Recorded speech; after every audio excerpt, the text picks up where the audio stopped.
Good evening, board members, Dr. McCord, staff, and members of the community who are watching us on live stream. It is Tuesday, June the 9th, and this is the Gilbert Schools Governing Board work study session and brief board meeting. We have several items on our regular board meeting short agenda, and we have a couple of items on our work study session. However, before we begin, I would like to make a brief statement, and please understand that I speak as an individual. I do not presume to speak on behalf of each and every board member. However, at the conclusion of my statement, they are certainly free to endorse the statement should they desire to do so. In thinking of the events of this week and the last 2 weeks exactly, I have felt compelled to pen something and to address it. I would like to take this opportunity to acknowledge the events that enveloped our community, our state, our nation, and indeed the world.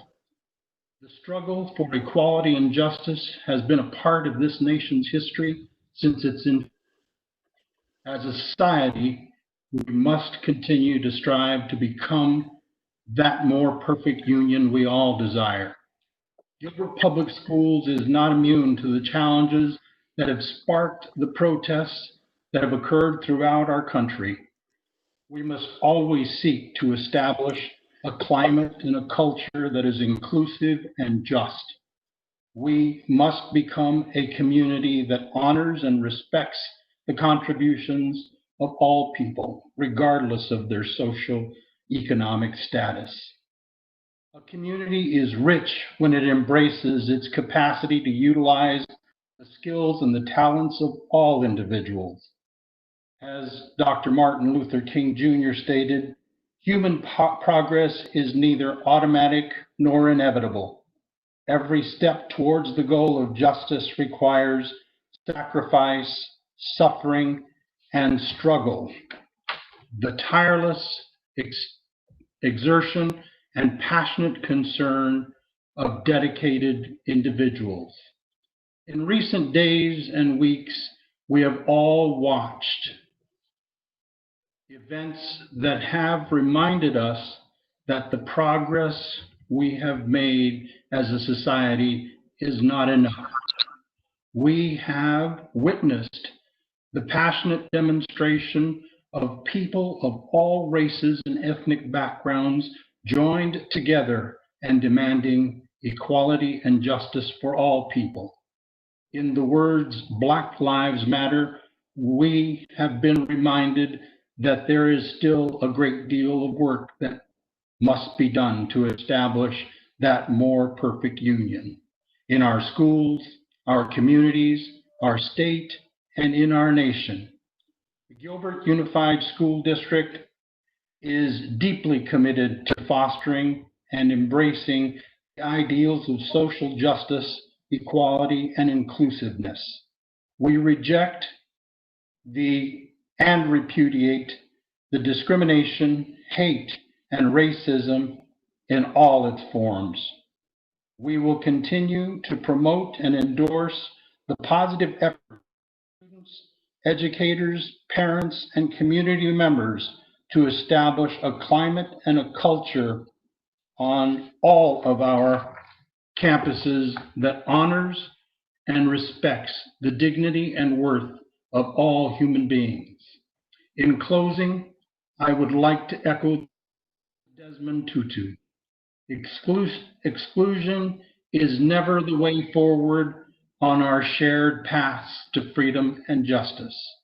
The events of the past days and weeks, sparked by the death of George Floyd, should serve to remind us that our work is not finished until we truly accept the truth that America is beautiful, rich, because of its diversity. Thank you. We will now move to our work study session. We'll call that portion of the agenda together. Dr. Santa Cruz? Yes, Ms. Ujedi. Thank you for those words. Thank you, Ms. Ujedi. Dr. Santa Cruz, I would like to do the same. Thank you for taking the time to convey what many are feeling. It's been a great opportunity the last couple of weeks to reflect on our own belief systems and the way that we treat other people. And we acknowledge, as you have so eloquently done, the need for the golden rule and to treat other people with kindness, love, and respect. Thank you, Mr. Carr. Dr. Santa Cruz, I would just like to concur. That was very eloquently said. Thank you, Mrs. Humphreys. And I as well, Dr. Santa Cruz, thank you for your thoughts. They represent how I feel as well. Thank you, Ms. Wood. And we appreciate that support from each of the board members for a statement that is so critical and I think reflects and represents the sentiment that is held by those who are working for the students in our district. Dr. Sanders, can I say a word? Yes, Dr. McCord. First, thank you for your words.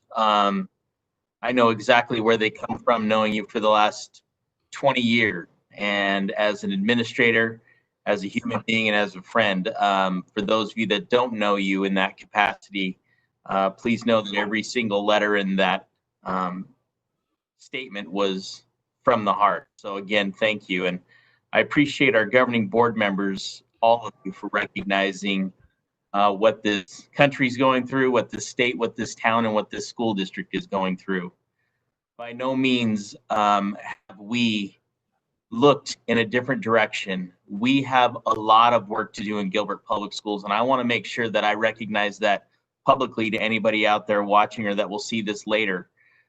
We had opportunities already to speak with students at Highland High School on Monday, and we gained a lot of information and a lot of understanding of what just a handful of students go through, not just at that school, but in all of our schools on a daily basis.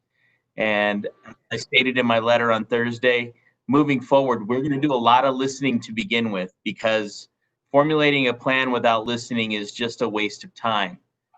So as we move through the next month and a half, we'll be putting together teams to be able to listen to our students, to our families, to make sure that we understand what the issues are in Gilbert Public Schools, so we can make sure we take care of not just those students, but all of our students. So again, thank you, Dr. Santa Cruz and governing board members.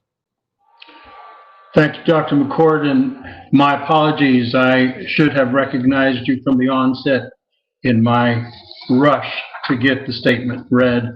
I failed to do that, but I appreciate those remarks, and I know you and the team will be working hard to make sure that we touch as many bases as we know to touch during this critical time. So we move to our work study portion. Say again. Do we need a roll call, Gabby? I think we're okay, but go ahead, Ms. Wilson. Go ahead and call. No, you're good. I read that wrong. I thought call to order. I'm reading it, so you're up.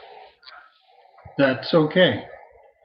So we move to item 2, a presentation and discussion of, and there are 2 topics on the work study session tonight. Item 2.01 is task force update, and item 2.02 is Global Academy update. Dr. McCord, your introductory remarks, please. Thank you, Dr. Santa Cruz, governing board members. Tonight, we will have our Assistant Superintendent of Teaching and Learning, Dr. Newman. She is heading up our task force, and within our task force, we have several subcommittees. I know over the past couple weeks in particular, everybody's been working extremely hard. Just for the public, I know that school districts maybe surrounding us or down in the East Valley or in the Valley in general are coming out with their plans. and I'm happy for them. But we also take the approach of looking at every angle that we possibly can, making sure we had input from our staff as well as our parents to make the most informed decision as possible.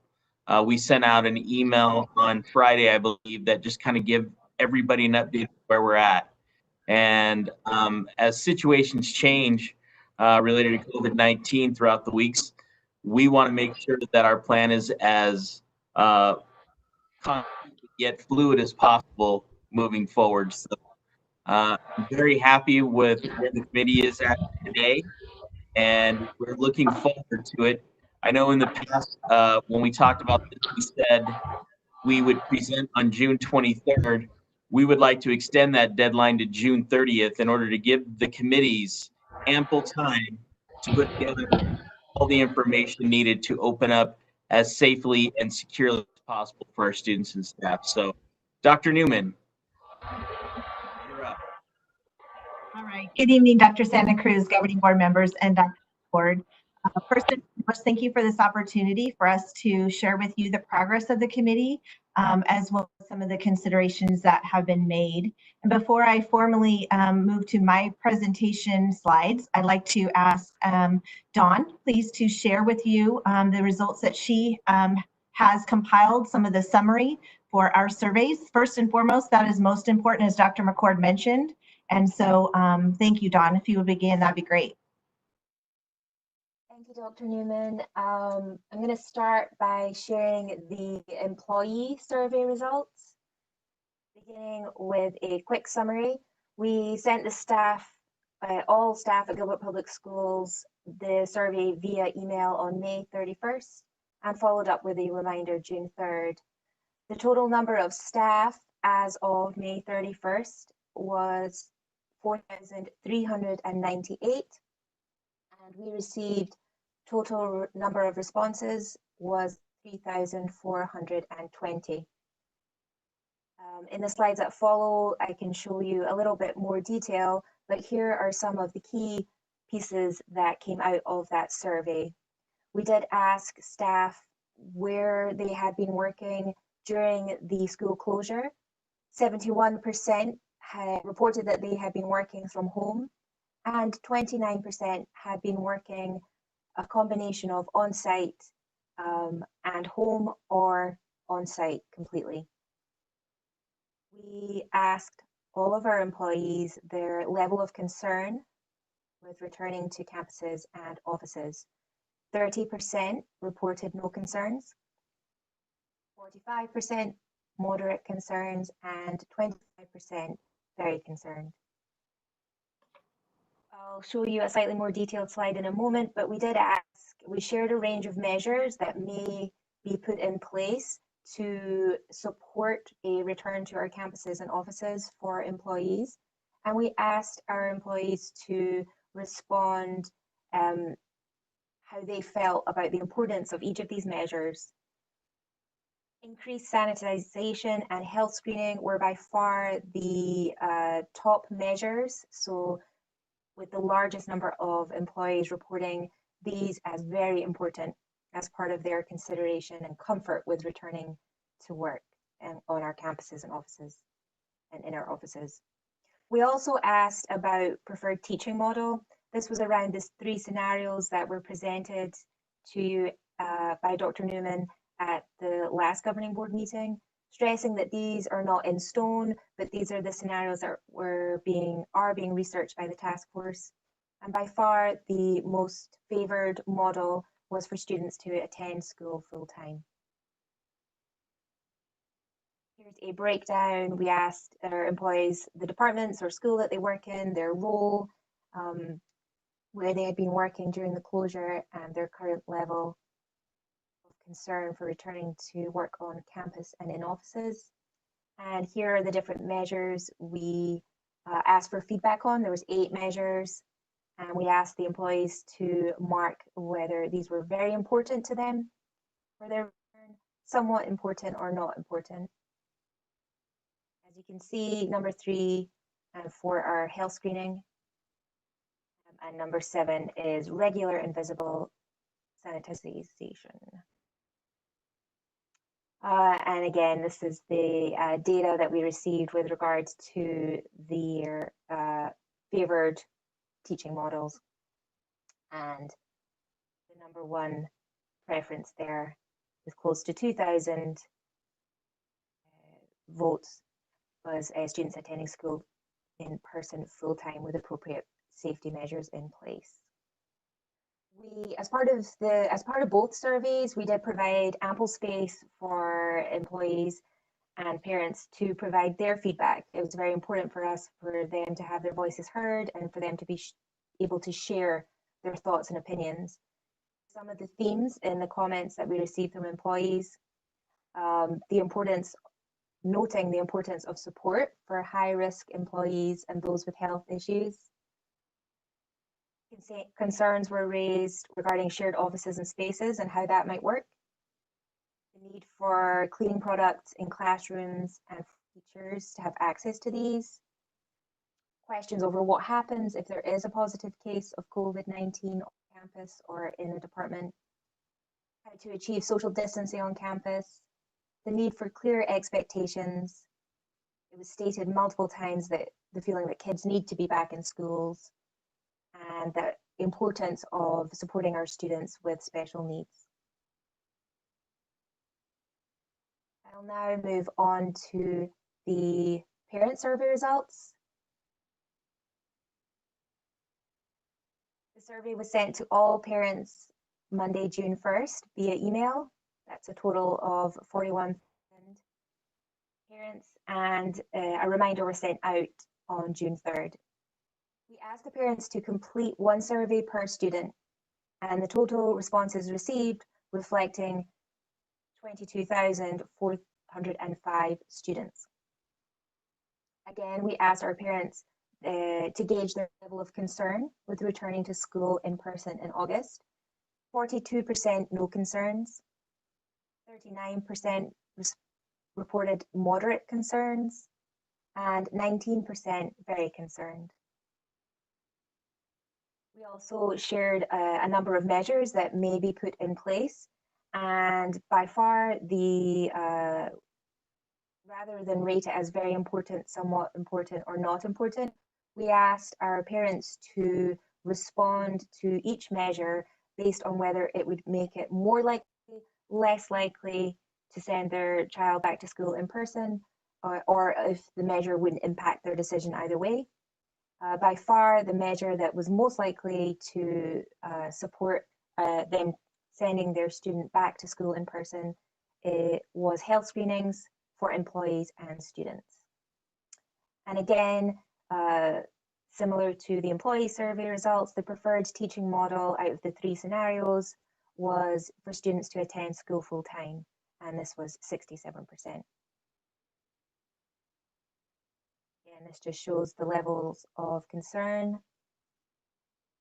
And here is the part in more detail with the 11 measures that were presented that we were exploring, including physical distancing, limiting the number of volunteers and visitors on campus. As you can see, 5 and 6 in blue, more likely to support sending students back to school in person. 5 is employees having daily health screenings, and 6 is students having daily health screenings.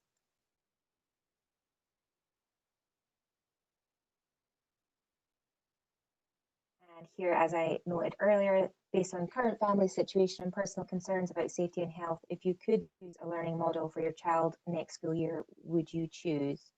And we have 67% choosing attend school in person full time with appropriate precautions in place. We also asked questions around riding a bus to school. 30% responded that the child does ride a bus to school currently, and these are the responses regarding whether or not they would choose for their child to ride the bus at the beginning of the new school year. And we have 60% yes, 33% maybe with appropriate safety precautions, and 8% no. Again, we sought to provide ample space for our community to share their views and opinions with regard to this. And we did receive over 8,000 individual comments from parents, which was incredible and very helpful. Here is a summary of some of the themes that came up. The importance, it was very frequently stated, the importance of balancing safety precautions with the mental health and well-being of our students. Also that returning to school may be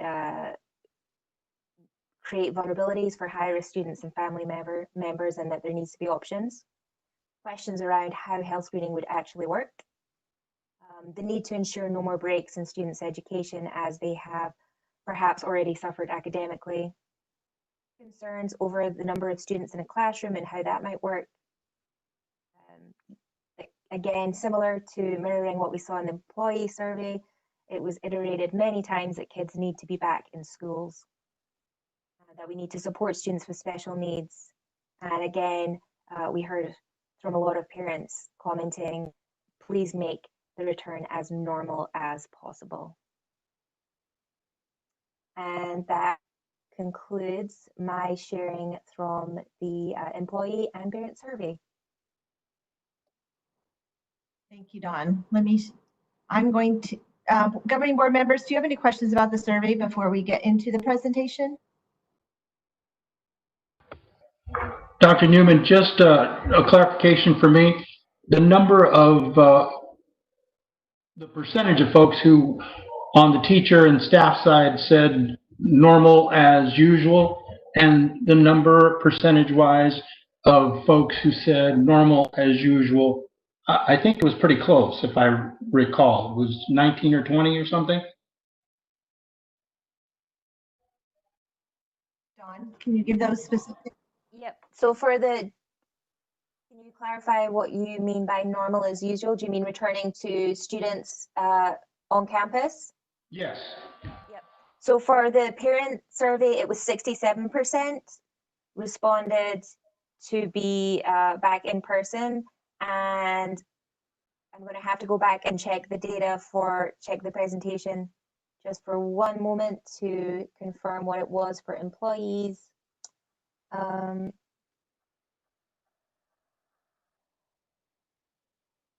It was close to, I'll have to check the percentage, but it was close to 2,000 out of 3,420 responses. So I will follow up with you with the exact percentage. Okay, but they were close, is that right? Yes, and in both instances, it was the clear front runner preferred return to school would be in person on campus. Thank you, Don. Thank you, Dr. Newman. Thank you. Anything else before we move on? Okay, I'm going to share then my presentation.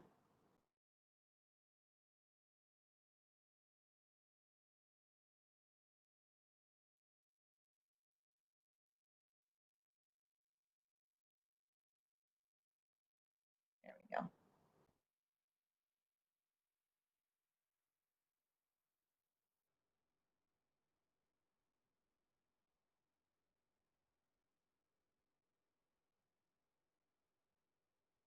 So as you can tell, we're very impressed with the responses that we received, and we know obviously that it's so important that we listen to our community in regard to making some decisions, and that really goes along with what our guiding principles are. So I just wanted to start the presentation just reviewing some of those. We know again that we're obligated to serve our students even during those times of disruption. So it's important for us to look at all scenarios to make sure that we are ready to serve our students and our families in any way that we find ourselves necessary.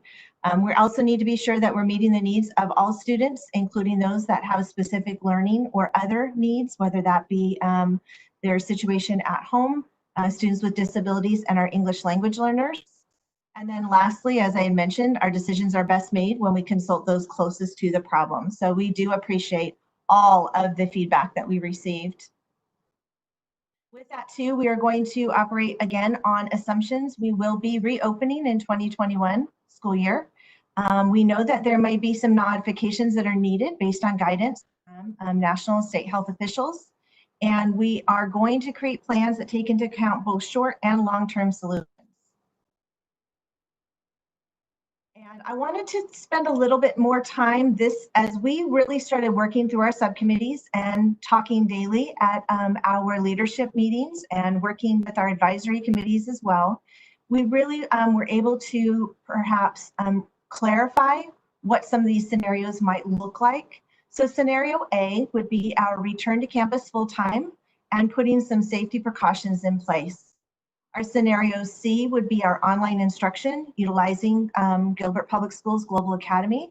And we know that as we move through this process, we will probably be hiring or relocating some of the staffing so that we are able to meet the needs of students if our numbers are what perhaps the survey suggests, and we'll need to hire more teachers.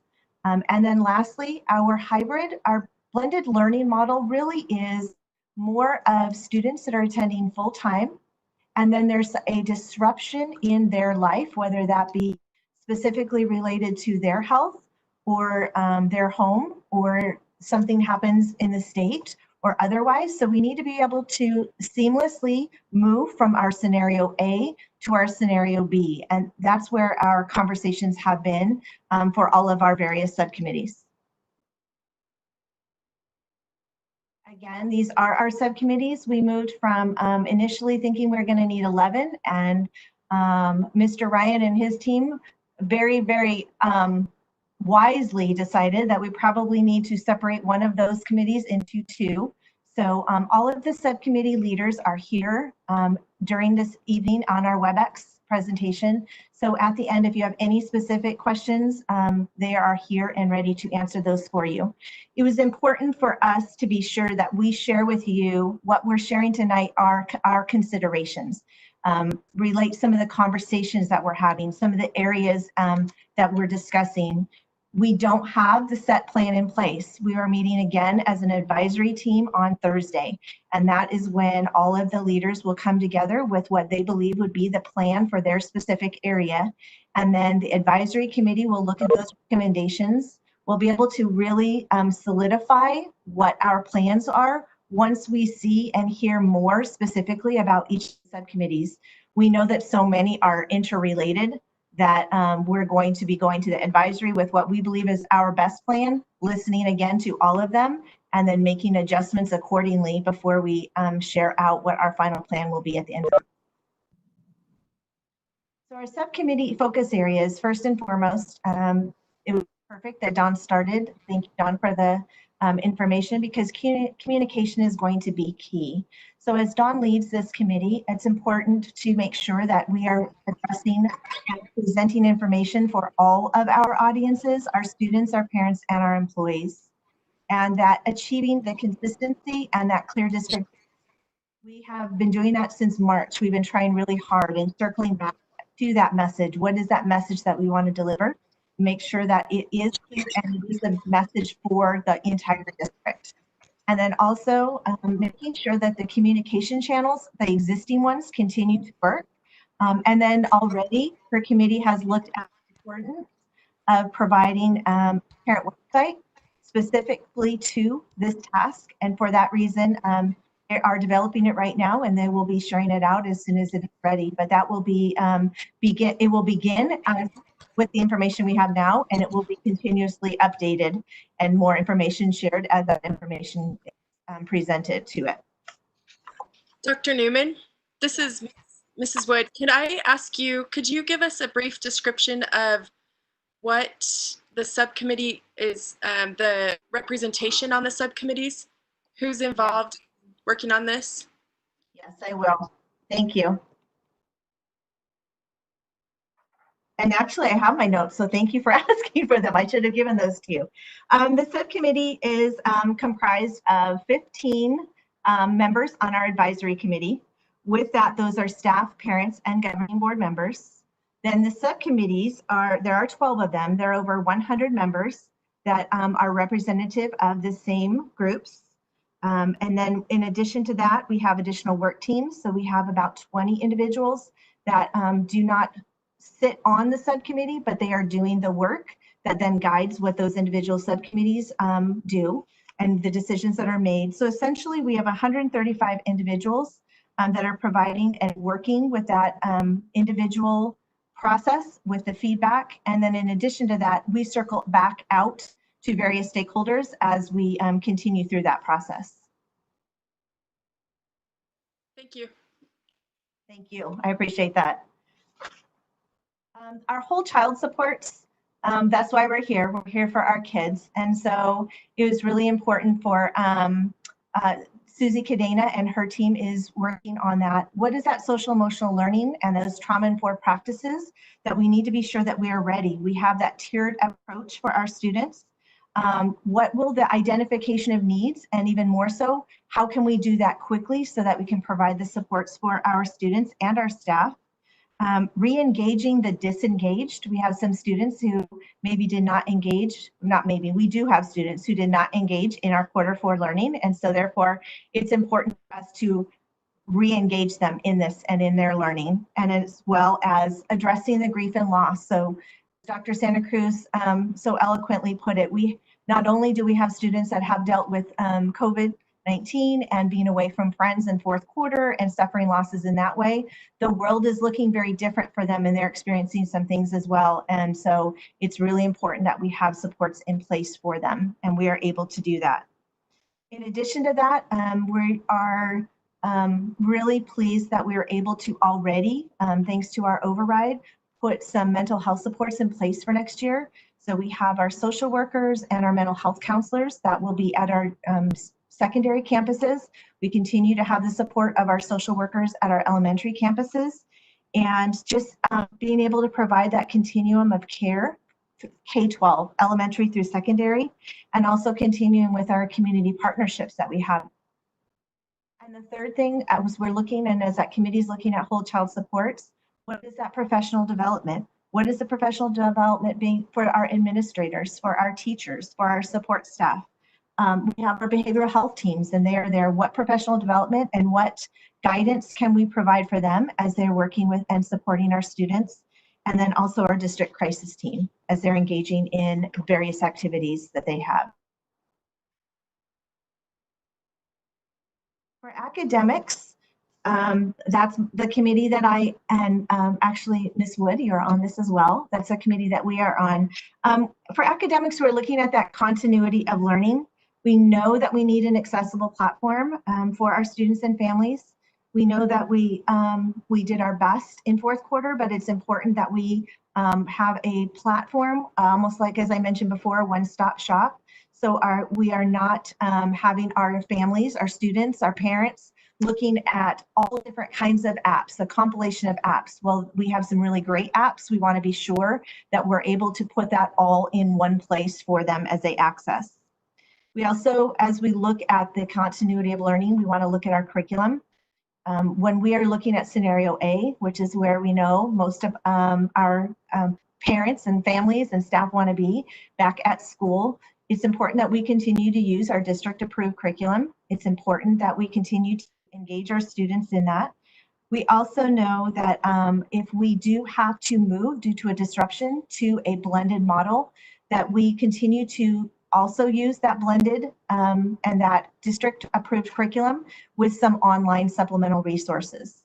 And then lastly, with scenario A, we know that we have our Florida virtual curriculum through Global Academy that we have been using, and you'll hear more about that from Dr. Barton this evening. The committee also looked at addressing the learning gaps. So as we continue to remember and remind ourselves that our students did not necessarily progress in the learning as we would have wished, we need to be sure that we are looking at our priority standards. This work has really begun already back in March. And so as I talked about the work teams, there is the curriculum work team that has been working, knowing that this would be something that we would definitely be a priority for us. And so as we look at our priority standards, see which priority standards our students did not receive in-person instruction for during this closure.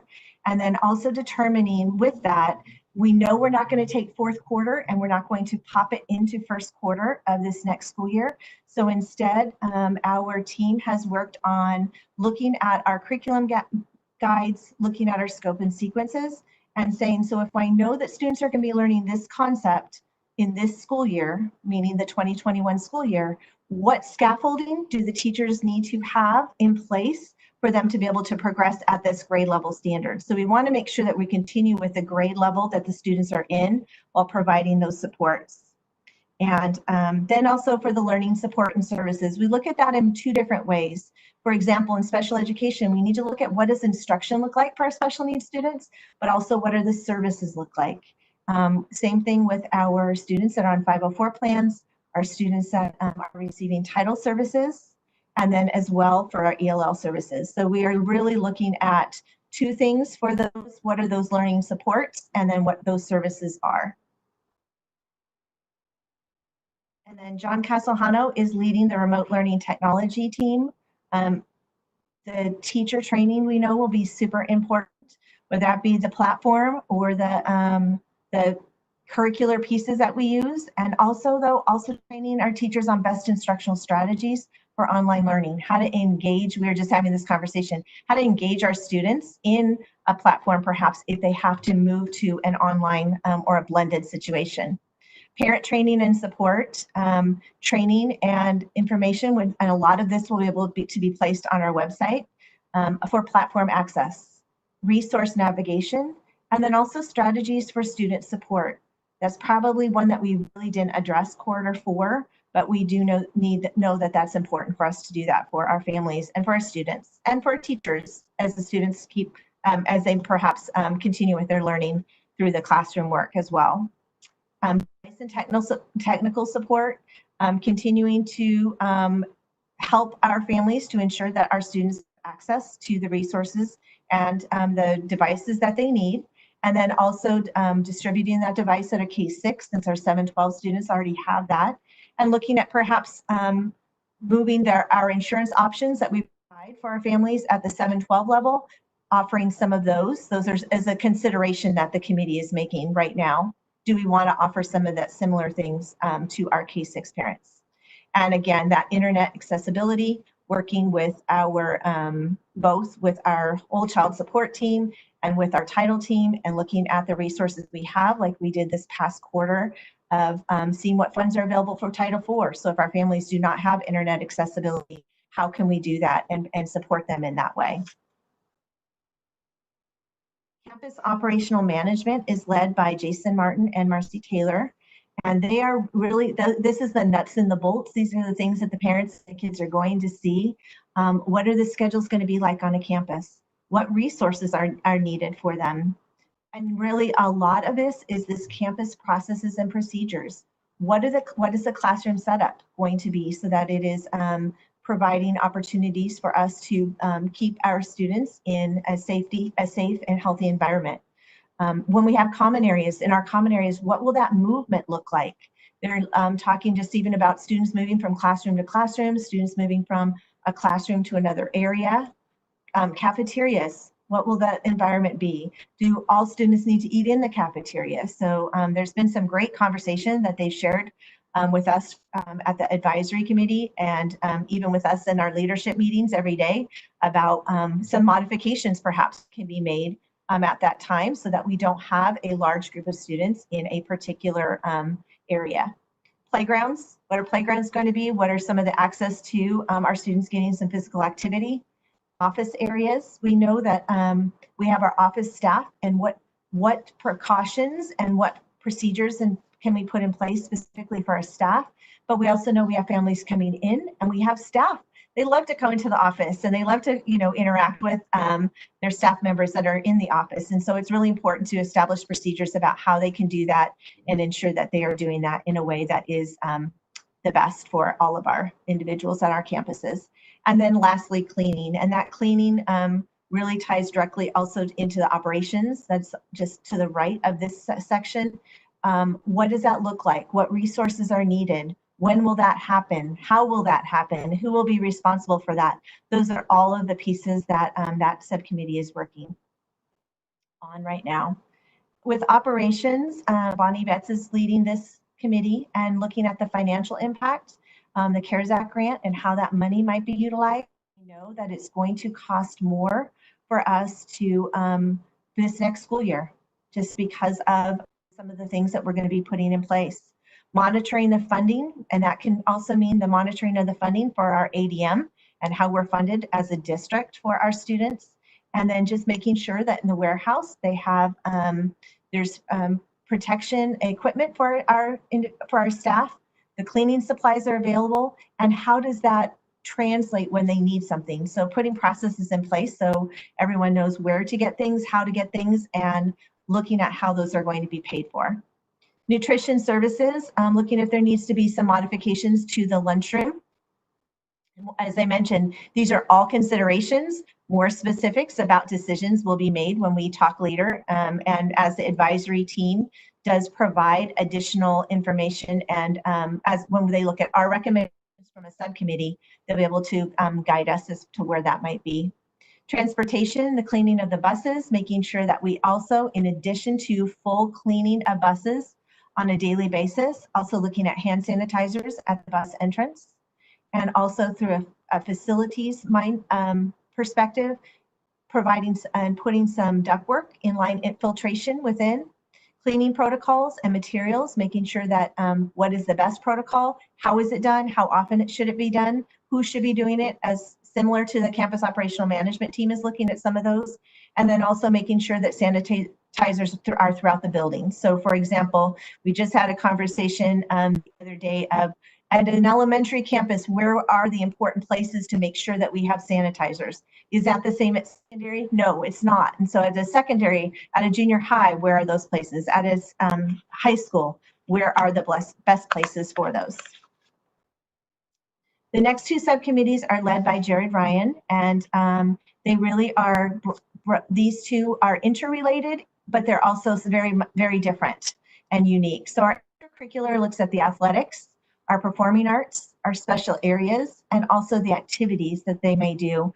So here we're looking at the phased approach that he presented prior to that. We can look at some of the phased approaches that they've already looked at for athletics, some of the phased approaches they're looking as they're moving into some of our summer camps, and learning a lot from what they have already been doing and experiencing.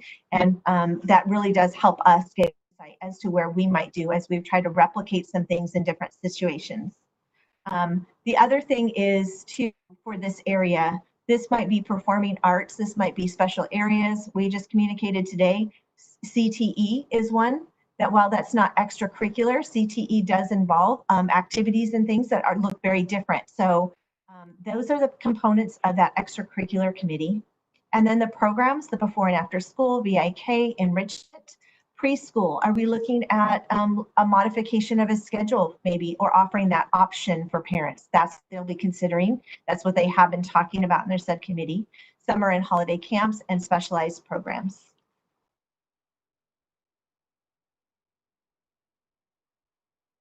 Our employees group, this committee is led by Missy Udall and Sean McIntosh. This group really touches and is very interrelated to all of our areas, as you can imagine. First and foremost, looking at the susceptible personnel, making sure that they're surveying the at-risk members to gauge their intentions. We want to see who is able to return to work in the situation, like coming right back to our brick and mortar, wanting to be sure that they're maintaining confidentiality. They are consistent with our Americans with Disabilities Act and some of the other state privacy laws. It's important to also offer some accommodations, such as maybe an alternative teaching assignment. So as I mentioned before, as we look at some additional students perhaps going due to health reasons or others to online instruction, we will need to increase our staffing there. So a reassignment of staff in that way. Adhering to our FERPA and HIPAA requirements, adhering to state and federal employment laws, and offering that employee assistant program that we have, making sure that staff members continue to be aware of it and just remind them of the support that they can get in that area. For teacher certification, they are going to, and they continue to look at making sure that we're using appropriately certified teachers for the online scenario, for our in-person scenario, and perhaps for our blended. If we do have to move to a, due to a disruption, whether it be As I mentioned before, if students are absent, that might be our scenario for blended learning. Or if we become in a situation that's outside of what we can make decisions about, and our school needs to be perhaps closed for a brief moment for some time, then what types of reallocation of staffing can we do to ensure that we are supporting our students and our staff both, making sure that we have students and teachers in front of our teachers in front and staff in front of our students, but also that we are supporting them in their learning when they're working online.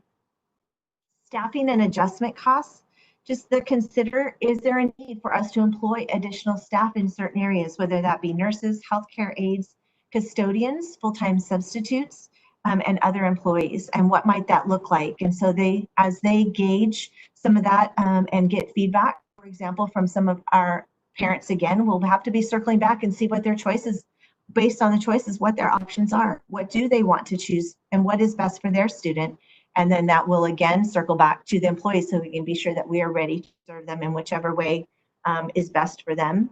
And determining the vacancy rate of employees. So if we do have a need for a substitute, or there's a vacancy in a classroom, making sure that we have that in place for all of our staff and students.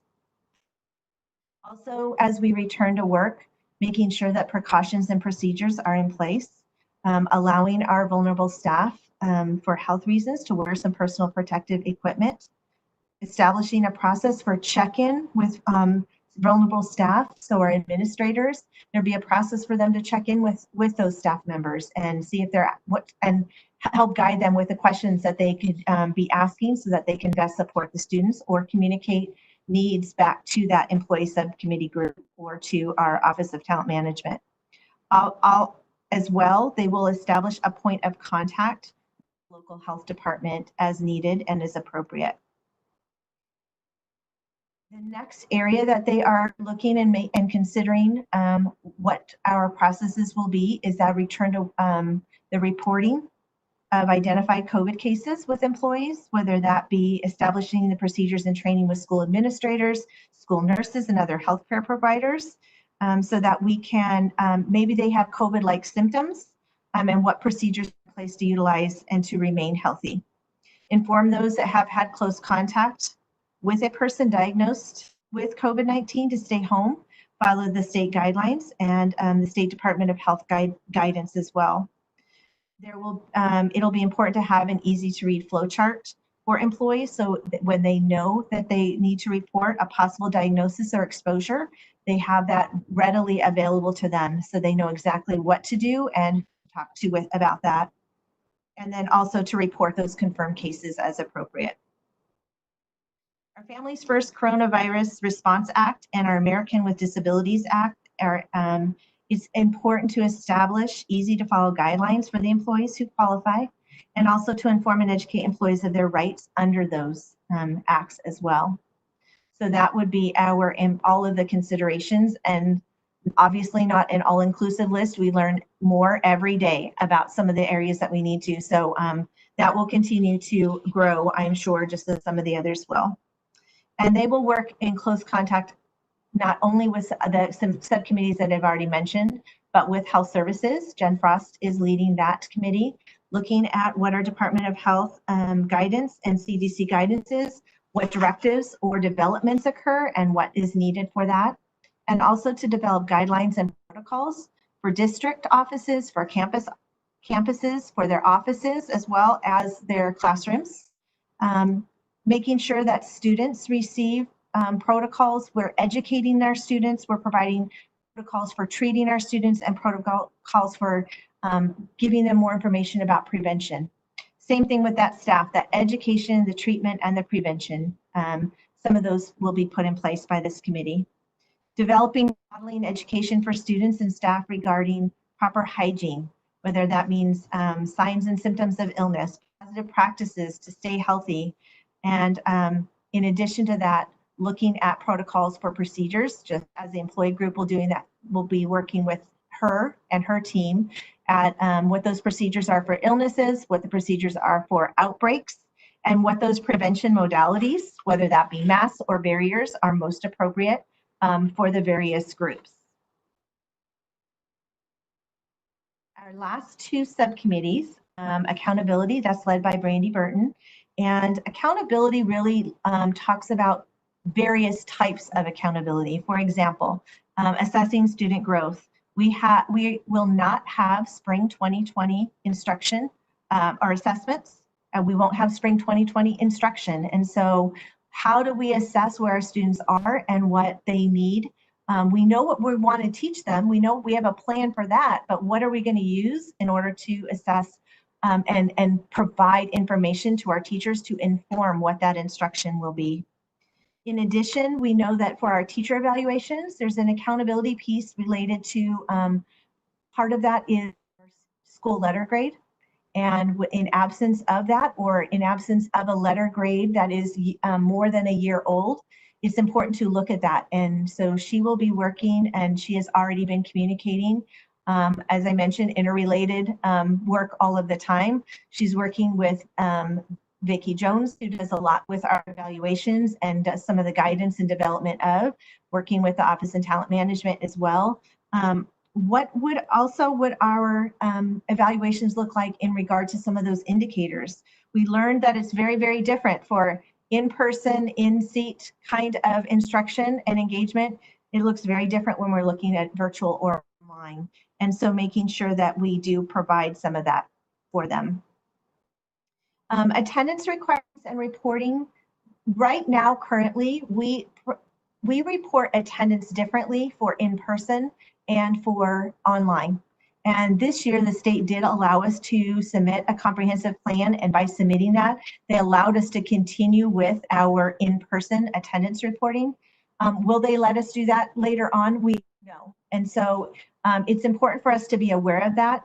In-person, brick and mortar, our students, we report attendance based on who's absent.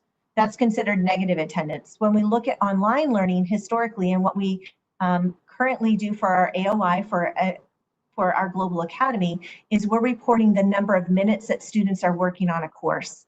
And so obviously those are different. And so if we're moving from a brick and mortar and we have to move to a blended setting for a disruption, whether that be because an individual student or a group of students are no longer able to learn for that moment in time or for those weeks during our brick and mortar, can we still continue attendance reporting like we would just as if they were on our roster, because they are on our roster or are in person? And so those are some of the things that they'll be looking at and giving us guidance. With that, as you can only imagine. Yes. Related to that and student attending, obviously, as you stated previously, we're encouraging students who are showing any signs of health issues to stay home, or even if their family has potential health issues.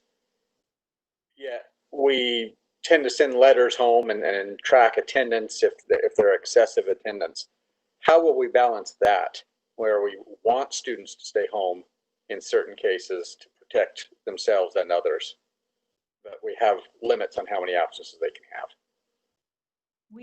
That goes along with our next subcommittee and that legislative advocacy.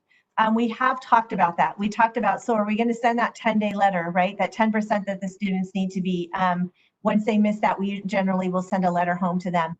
I think, and we've talked about, as the guidance is provided for our families, as far as when it's important for them, and as we educate our staff, when it's important for them to stay home, as you mentioned, that we are hoping will work in tandem with that. And then also looking at making sure that the legislators and our state officials understand that there will need to be some modifications and adjustment to that, because we certainly want our students to be healthy, and it's important for them to do that as well. With Dr. McCord is leading the legislative advocacy group, and that does tie directly into our funding. Identifying the needs, as we are all finding many of them, and communicating that, as he already has been doing, to our legislators. We want to be sure that we're getting full funding regardless of the service delivery of our instruction, and we will continue to advocate for that and ask for that as well. And also our school district and our accountability grades, our letter grades. we need to look and see, we have some things that are connected to that. So it'll be important for us to continue to communicate with Dr. McCord, as we do, of course, all the time, but communicate specifically about those things that we know we're finding hiccups, that perhaps our legislators can help us out with that as well. Our timeline, we know we've been working long before June, but our official task force work began in right at the beginning, end of May, beginning of June. There will be ongoing updates throughout June for to our families, to our staff, and also to all of you. June 30th will be our formal governing board presentation. At that time, that is where we will have a very, very clear plan in place for you. Based on, after listening to all the considerations, as I mentioned again before, we know as our subcommittees, as we're doing our work, what recommendations we want to make, but there's so much interrelated components to all of this that we need to go to our advisory, get guidance, and then go back and refine some of our plans. And so that's what we will continue to do throughout the month of June. And as I mentioned, there are, I'm obviously here to answer some questions, and we have all of our subcommittee leaders as well. So if you have any questions, I'm going to get out of this so that we can see everybody a little bit better, if that's okay. There we go. Dr. New, not a question per se, but just an observation and perhaps a thought to consider. And that is similar to what we do with our special education students, where we have documented service hours and points of contact per student. If we can do that without being too onerous on the teacher and actually make it as automated or electronic as we can, just in terms of the accountability piece and the finance piece and how those dovetail, that we can document service hours per student somehow automatically as tracked by computer, if we have to modify the attendance thing to some degree. Just a thought. Thank you. Dr. Santa Cruz, I have a question, or I have a few questions. Ms. Humphries. Dr. Newman, when we're talking about our extracurricular activities, specifically our music, choir, band, and general music, what are some of the protocols that they are discussing, as this is one of the issues that we have to deal with, is the, when you're doing band and choir, you're producing more and greater volume of sound and more breath. Mr. Ryan? Yes, absolutely. So, discussing, we're fortunate to have members of both high school, junior high, band programs, marching band programs, particularly concert band programs, as we've discussed, kind of the size of the groups and the nuances of that. A number of things have come up, including the goal of reducing the number of instruments that are shared between members of different bands and musical groups. We've discussed not utilizing the same stands between members of the groups. One of the concerns that we have right now that we still need to address is actually where they store their instruments and go in and pick them up, whether we have them going in some sort of rotation or keeping them in smaller groups within their sections and whatnot. But Mr. Bennett has been kind of a leader for us and a voice for the group from the high school level, which has been great to learn from him and his perspective as the band director of one of our largest groups at Highland High School. And so we're addressing those. We have another follow-up meeting on Thursday. We're actually really excited about the governing board meeting tonight and to hear the questions that you all had and to kind of push us forward to finalize some things. But those are all discussion points and certainly things that we're looking to address to minimize the contact students have between one another. But certainly extracurriculars pose a unique challenge. Yes, and they are very important to the students, and choir and singing has definitely been an issue in the church setting. So I think it's really important that we work to address those issues. I don't want to see kids miss out on choir or band. I mean, it's a little different in orchestra. It's a bow. It's not your voice, but those who are using their breath and their voice, that's going to be something we really need to work on and resolve, especially if we consider wearing masks, because you can't play a band instrument with a mask on, and it may be hard to sing as well. Another question I had was just for the Legislative Advocacy Committee. Part of the thing that I think is very difficult for us as a board is we don't have guidance from the legislature and the governor at this time about the flexibility, for example, with attendance or additional funding, or what the funding might look like.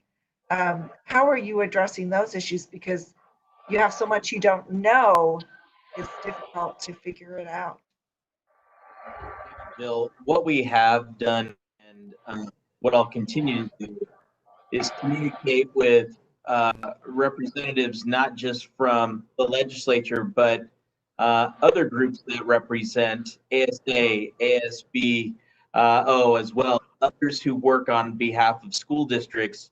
And like you said, there are not any answers as of yet, but I guarantee you they definitely know our concerns. Things that are being thrown around is funding us off of last year's current school years, but for next year's 100th day number, because we're very concerned about ADM dropping and being held accountable for COVID-19 and how it makes an impression upon our attendance on a daily basis. And a lot of things that Dr. Newman spoke about a few minutes ago, and a lot of other subcommittees, plays into what we would like to accomplish in terms of just making sure that all school districts are treated in a fair and respectful manner when it comes to funding. Again, and I don't have any indication that anybody in the legislature wants to do anything to damage that. We just want to make sure that we're continually in their ear and they understand that this is important to us. And, you know, another example is how will online classes be treated? Currently, we're not funded at 100% for students who are taking online classes. And if we're forced to go in that route, or we have options for families because of health issues, or primarily if they don't want to send their kids to school because of COVID-19, they want a different route for them. How will we be funded for that? And we're pushing for 100% on that as well. All right, thank you. I appreciate that. And then just another one was when we talk about internet access, and I wanted to know kind of what percentage of our students are we helping to get internet access? Are we able to provide enough that we have 100% of students who want that? Or are we having some students who prefer using packets? How are we dealing with that? Did we deal with that in the spring with the remote learning as far as having internet access or desiring packets? Hi, Jill. Okay. So we don't have numbers on that. Since we are such a large district, what Mrs. Cadena, Mrs. Connor did was reach out to the schools, because the schools know best who really has access issues at home. And that's how we work that program with the Cox Connect to Compete. We don't have exact numbers on that, but we're going to continue to offer that. And now we can get access points as to where before we couldn't. So that could be another possibility that my subcommittee is discussing at this time. Okay, all right, thank you. Can I jump in on that just a bit? Not about connectivity, but the city of Mesa, I spoke with their city manager today, and their council has decided that with some of the money that they receive from the federal government for COVID-19, they are going to purchase a little over 400 Chromebooks for Gilbert Public Schools. And what'll happen is that we will purchase them, and they will reimburse us for those dollars used for that, which comes to about right around a little over $140,000. and that's for our elementary schools that reside in Mesa. So a big thank you to them and for their efforts to make sure that even though we're Gilbert Public Schools, they recognize the fact that a third of our district is within the city of Mesa limits. And so again, thank you to them. That is very generous. And I'm really glad to hear that they're being proactive in helping us out in that way. So thank you. Thank you, Dr. McCord, and Ms. Wood, if you would extend our appreciation for that generosity and consideration the next time you see Councilman Thompson. We'd appreciate that. I will.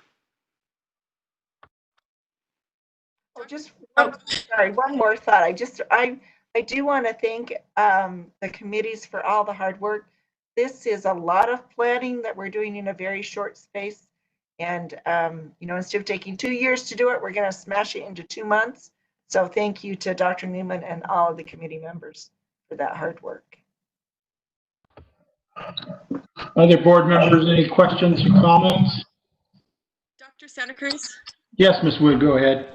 So, Barbara, Dr. Newman, I had a couple questions. I noticed and have received emails about, well, I noticed on the surveys also the teachers and the parents mentioned the idea of would we have any reduced capacity in our classroom, or would we reduce the numbers in our classroom to kind of help with the healthiness in our classrooms?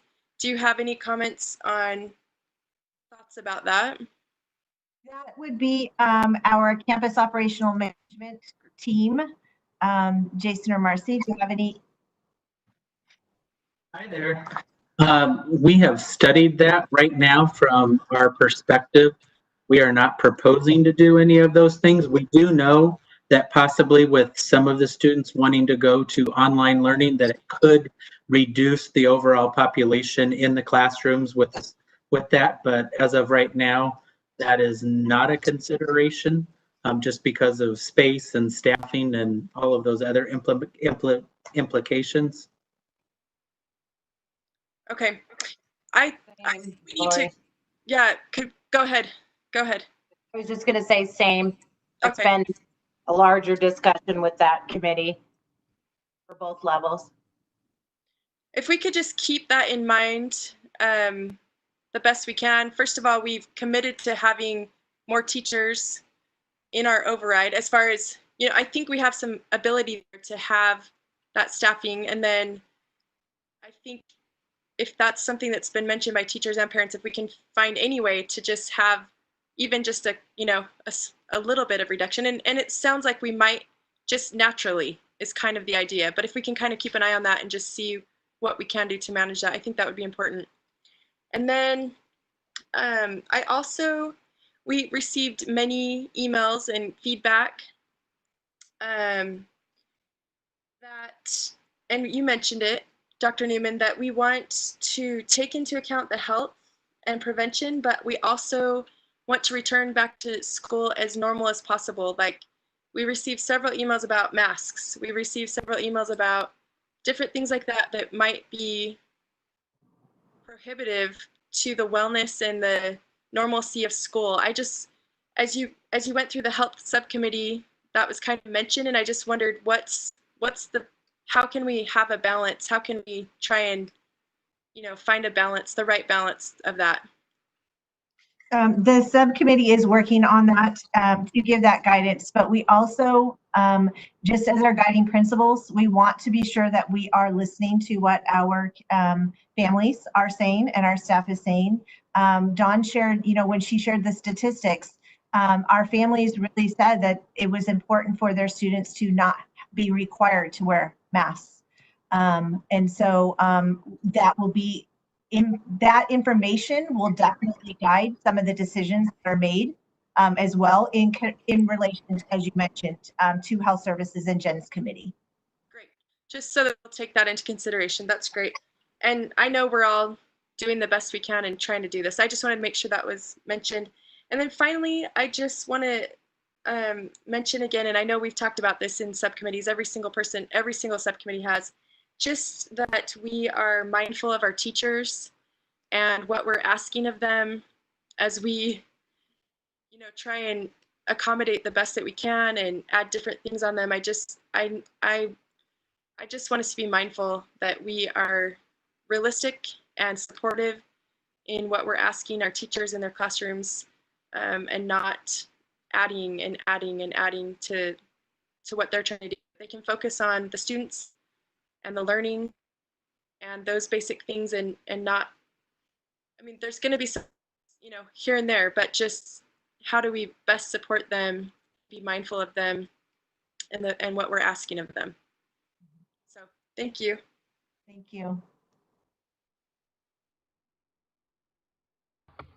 Board members, any additional questions? Mr. Carr, Ms. Ujedi? I would just like to, go ahead, Mr. Jetty. No, go ahead. I would just like to thank the committee and the various committee members for all of their work. I think as has been highlighted, there is some consistent feedback that we're receiving. I spent some time really looking at the parent survey and the faculty survey, and certainly there are some consistencies there regarding the desire to have some type of health monitoring. Sanitation seems to be very important. There seems to be some real mixed feelings on different categories, and I know it's difficult to take into consideration the needs of all. So thank you. I look forward to seeing some of those recommendations, and I very much appreciated the comments up front that we recognize we're trying to balance the health associated with COVID as well as the mental and emotional health and physical health in other ways with these students. And as we said, it really is a focus on enabling the students to be successful. So thank you. Ms. Ujedi? Yeah, I just want to say thank you for all that you've done. I think obviously and I think we're between a rock and a hard place. And just listening to all the things that you talked about, looks to me like it's going to cost a lot of money to make all of it work. And at this point, don't know what's going to happen in terms of the legislature helping us out with that. So we just have to do the best we can do. And thank you very much for all the work that you've done. Thank you, board members, and to all of the subcommittees, and to Dr. Newman and Dr. McCord. You are moving with all deliberate speed to come up with something for June 30th and make the appropriate recommendations. And again, I echo what this board has already stated.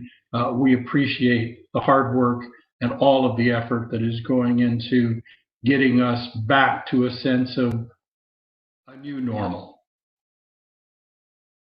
Dr. McCord, we can move to item 2.02 on Global Academy. Your introductory remarks. Thank you, Dr. Santa Cruz, governing board members. This next presentation will be headed up by Peter Bartman, and I will let Dr. Newman introduce him from there, but this is directly related to task force work and ensuring that we do have options for children moving forward as we go into the fall of 2020. Dr. Newman. Thank you.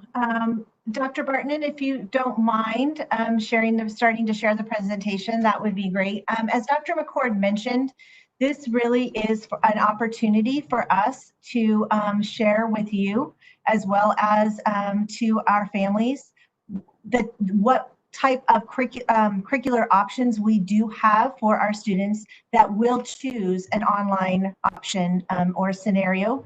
We also know that we maybe haven't always shared with you about Global Academy. I know we've done a couple presentations, but just for you to be able to see what our students see, what our parents see, and the type of curriculum that we're using. So I'm going to turn it over to you, Dr. Bartman. Thank you, Dr. Newman.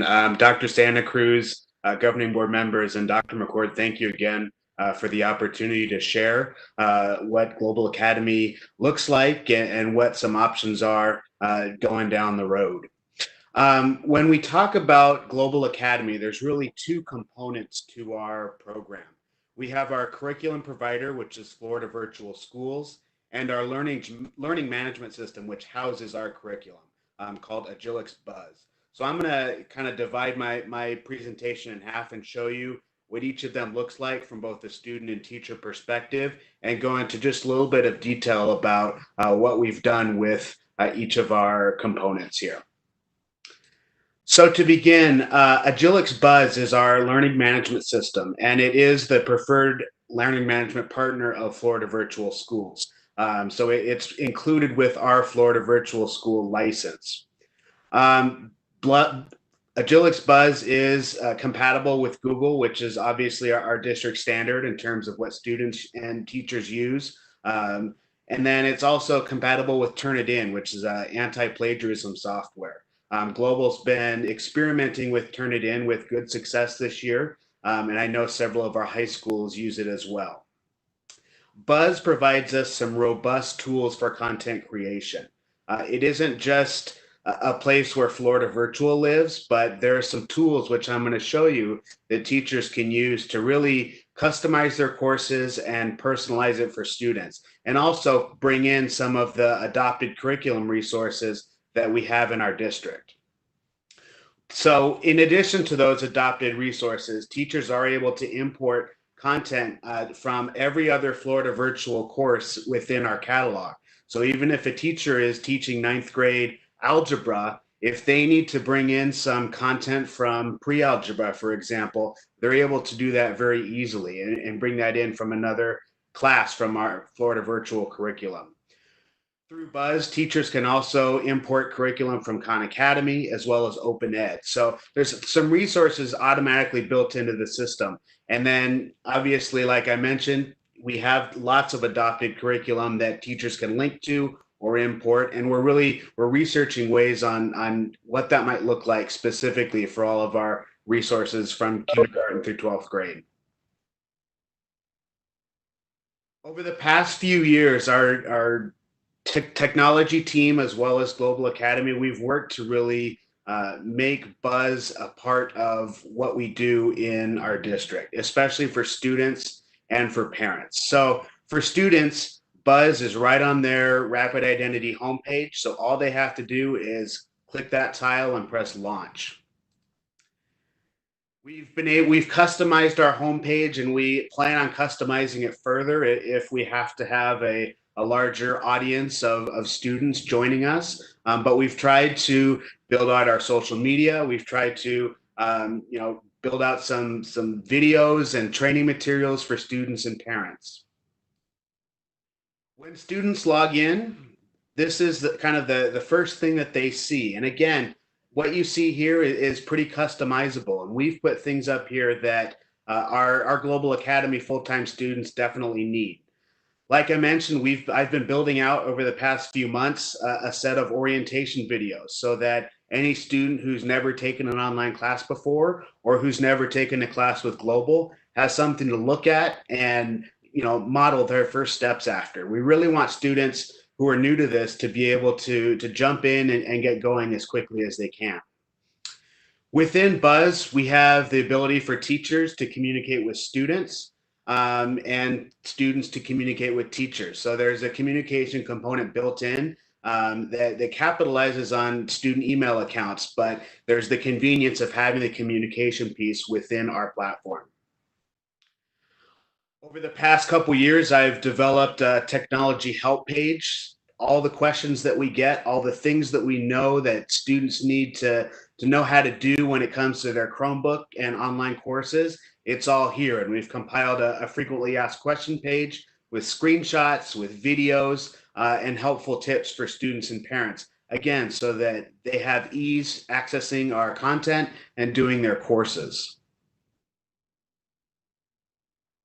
My favorite part of having a platform is the fact that when on students' homepage, they're able to see all of their classes in one place and get a snapshot of their current grade and their current progress. And they're able to see how much time they have left and they can click right into the course and go.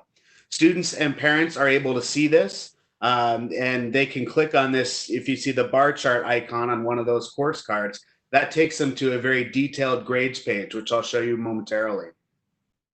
When students click on or into that grades page, it looks kind of like a pretty standard progress report, but there's some important functionality here.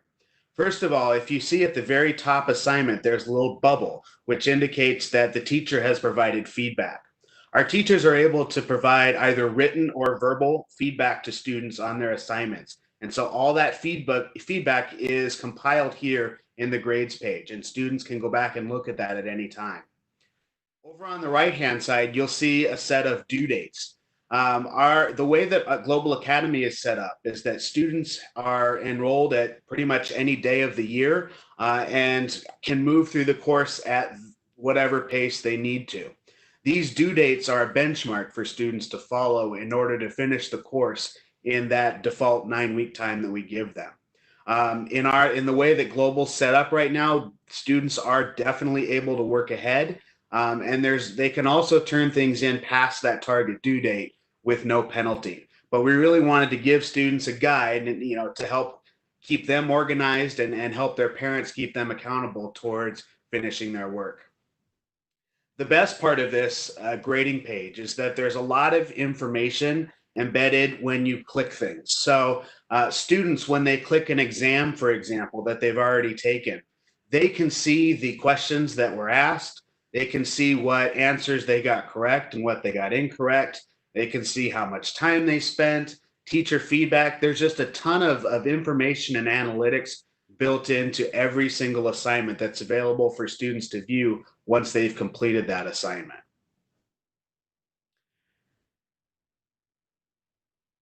Students also have access to a comprehensive to-do calendar. So this calendar lives within Buzz, and the beauty of it is that it shows all of the assignments across all of the different courses that a student's taking. So at any given time, a student can head over to the calendar and see exactly what assignments are due that day. So it's a great way for students to stay organized. They can even, in terms of personalizing their calendar, they can even set their own blackout dates. So we have students, for example, who are professional athletes and are going off to world championships. And if they know that they're going to be away from the computer for a week, they can block out on their calendar and everything will readjust for them. So I think that's a good way for students who need flexibility to be able to do that and not lose their organization. I wanted to highlight our Google integration. Buzz is able to integrate with Google Docs and Google Sheets and slides and all of the productivity tools that our students and teachers are able to use. One of the popular features of Google Classroom that our teachers love is the ability to create a template in Google and push it out to all students so that students are working off of the same document and turning in something that's consistent. But it's also giving students an idea of what the expectations are and what they clearly should be producing. Well, Buzz also has that ability. And so within Buzz, teachers are able to create templates and push those out to students when students are ready to do those assignments. On the teacher side, it's a very similar interface. Obviously, the first thing that teachers see is a little icon on their front page that just tells them how many assignments currently need grading.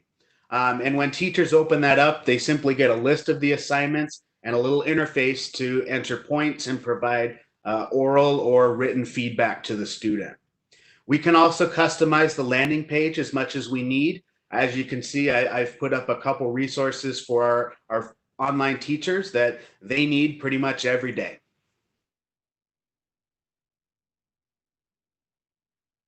Our teachers also have access to a pretty robust editor.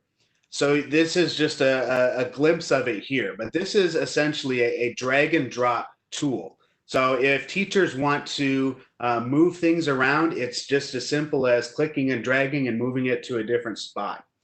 You can see the eyeball. That's where teachers, if they want to hide or make things visible to students, they can use that function. This is a list of all the things that teachers can create within Buzz, and that would be in addition to the Florida virtual content that already lives there. So on the left, you can see kind of static resources that teachers can add, everything from files that they've created to YouTube videos. And on the right are all the different kinds of activities that can be created. And as you can see, several are collaborative and interactive. Everything from blogs to discussion boards, surveys, and wikis. But the most powerful piece is at the very top, called the library. And the library is where teachers can import lessons from other Florida virtual classes. They can import content from Open Ed and Khan Academy. So really, they have access to a lot of resources right at their fingertips and can import them through the library.